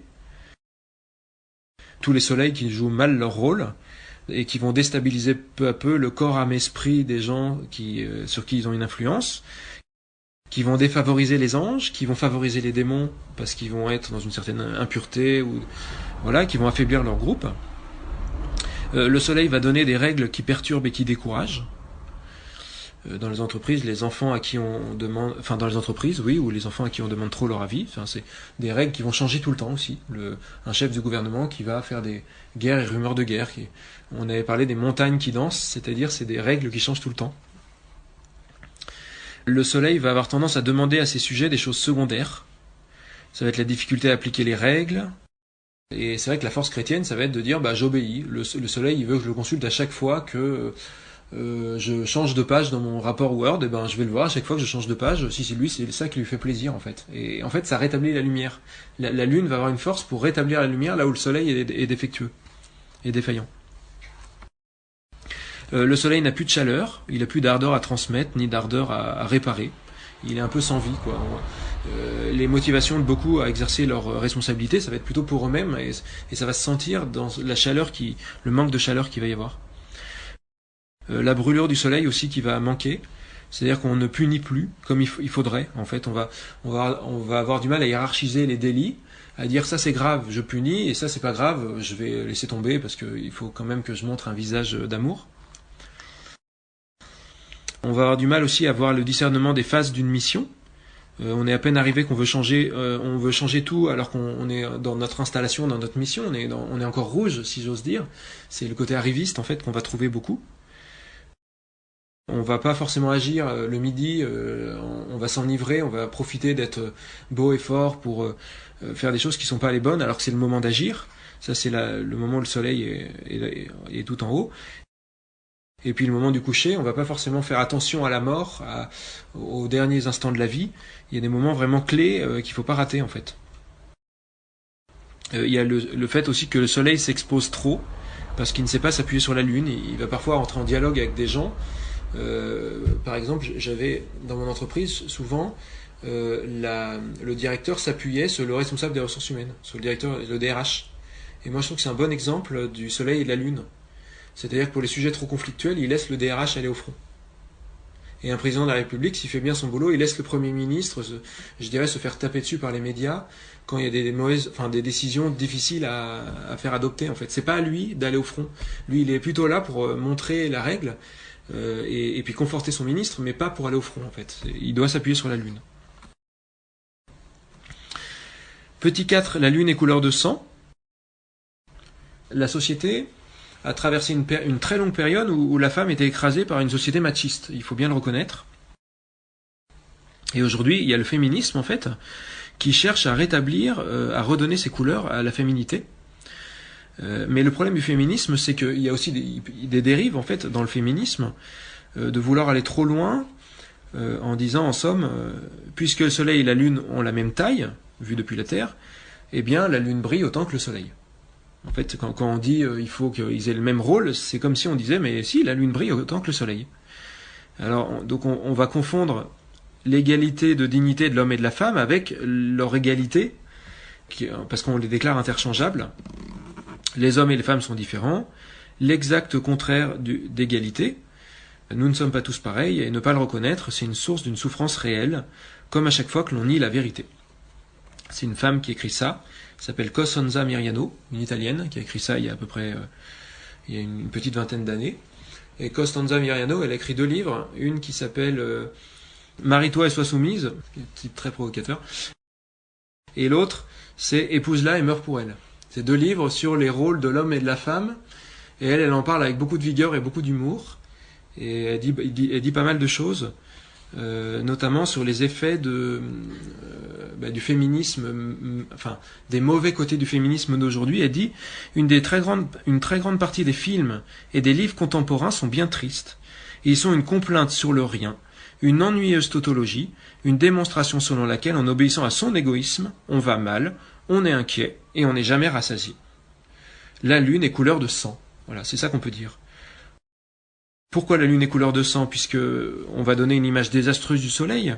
Quand on a une langue qui répercute les mauvais aspects du soleil ou de la terre, on va critiquer notre chef, critiquer le président, on offense Dieu directement. Alors que le rôle de la lune, normalement, est d'intercéder pour ses enfants auprès du soleil. Donc ça veut dire que la lune, la mère, c'est important qu'elle donne au soleil une bonne image, ou alors qu'elle parle des problèmes, mais d'une manière apaisée, pour réfléchir avec le soleil. La lune va s'user et se fatiguer à employer la force, alors que c'est pas son domaine de compétence. Et en ne soutenant pas le responsable ou son mari, elle va l'empêcher de porter du fruit dans sa mission. En fait, le vrai problème, plus que le soleil, c'est la lune. Quand la lune refuse de se réduire, en fait, le soleil va décliner, va devenir obscur. La lune va souffrir de ne pas être entendue par le soleil parce qu'elle n'a plus connaissance de l'attitude nécessaire pour négocier et pour ranger le soleil à son avis. Le fait de parler peu, de montrer de l'obéissance, de chercher à faire plaisir, ça va faire que le jour où elle va demander une chose, normalement le soleil va dire oui tout de suite en fait. C'est jamais un problème en fait normalement d'être la lune, puisque le soleil va être de notre avis et c'est lui qui va dire maintenant c'est comme ça. La lune aujourd'hui ne se sent pas belle. C'est-à-dire que comme la lune, c'est celle qui ramène à son cœur pour embrasser dans son cœur ses enfants ou embrasser le monde autour d'elle, eh bien si elle ne se sent pas belle, qu'est-ce qu'elle va voir à l'intérieur de son cœur? Elle va voir de l'obscurité et elle ne va plus sentir le regard de Dieu sur elle. Elle va se dire je suis nulle, je suis moche, je suis grosse, je sais pas quoi, je suis pas aimée. Et en fait, elle va broyer du noir et va avoir du mal à être positive et à ne pas critiquer et à jouer son rôle de lune en fait. Il y a aussi le fait, la lune, normalement, c'est celle qui est sobre et pure et qui ne parle pas trop. Et aujourd'hui, des femmes qui vont être dans une obscénité de la parole vont avoir une capacité très grande à faire tomber beaucoup d'hommes. Ou quelqu'un qui dit des grossièretés dans une entreprise. Et c'est vrai que souvent, la présence d'une femme, là on retrouve la femme, en plus d'être une salariée, va bloquer beaucoup de conversations obscènes en fait. Je remarque moi que quand il y a une mixité dans les entreprises, et même dans les familles, dans les fratries, c'est une grande source de fécondité, parce que la femme, elle va bloquer plein de choses mauvaises. La lune croit que se donner, c'est être perdante. On a l'impression que le féminisme, c'est d'être masculin, en fait. Donc on va perdre une fécondité de la lune, alors qu'en fait, c'est en étant mère, en étant fécond, en se donnant, en enfantant les autres, en fait, des enfants ou des gens autour, que la lune, elle va rayonner. Ou enfanter dans son travail pour des gens qui n'ont pas d'enfants. Il y a le mépris pour le cycle physique qui va détraquer la lune en fait. Donc là je parle de la femme. Ça va la détraquer d'un point de vue spirituel, au niveau de sa capacité prophétique, de son intuition en fait. La femme normalement elle a une intuition considérable et le fait de trop se bloquer au niveau de son cycle et de normer son cycle avec des moyens trop corrosifs si j'ose dire, elle va perdre une partie de sa dimension prophétique. Elle devient masculine en fait. Nos sociétés font devenir les femmes comme des hommes. Donc du coup, elle ne veut plus être changeante, alors que ce qui fait la beauté de la lune, c'est d'être changeante, en fait. Voilà pour la lune. 5. Le soleil et la lune élevés. Ça va être, à notre époque, je pense, l'avertissement. C'est-à-dire que ça va être un moment où tous ceux qui auront essayé de vivre de manière humble, hommes et femmes, humbles, vont un moment resplendir avec le Christ pour visiter pendant ces 20 minutes à peu près où le monde, parce que l'avertissement c'est ça, c'est 20 minutes pendant lesquelles le monde s'arrête et Dieu vient montrer à chacun, avec le cortège d'élus, de gens qui sont encore vivants et qui sont en état de grâce, va montrer la beauté de la vie à tous ceux qui se rendent compte de leurs difficultés.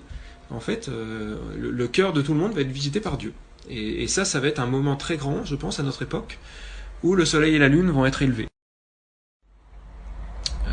Il va y avoir des signes dans le soleil et la lune. Il y a le miracle du soleil qu'on a vu avec la Vierge Marie qui est apparue, et 70 000 personnes ont vu la danse du soleil. Je pourrais en dire beaucoup.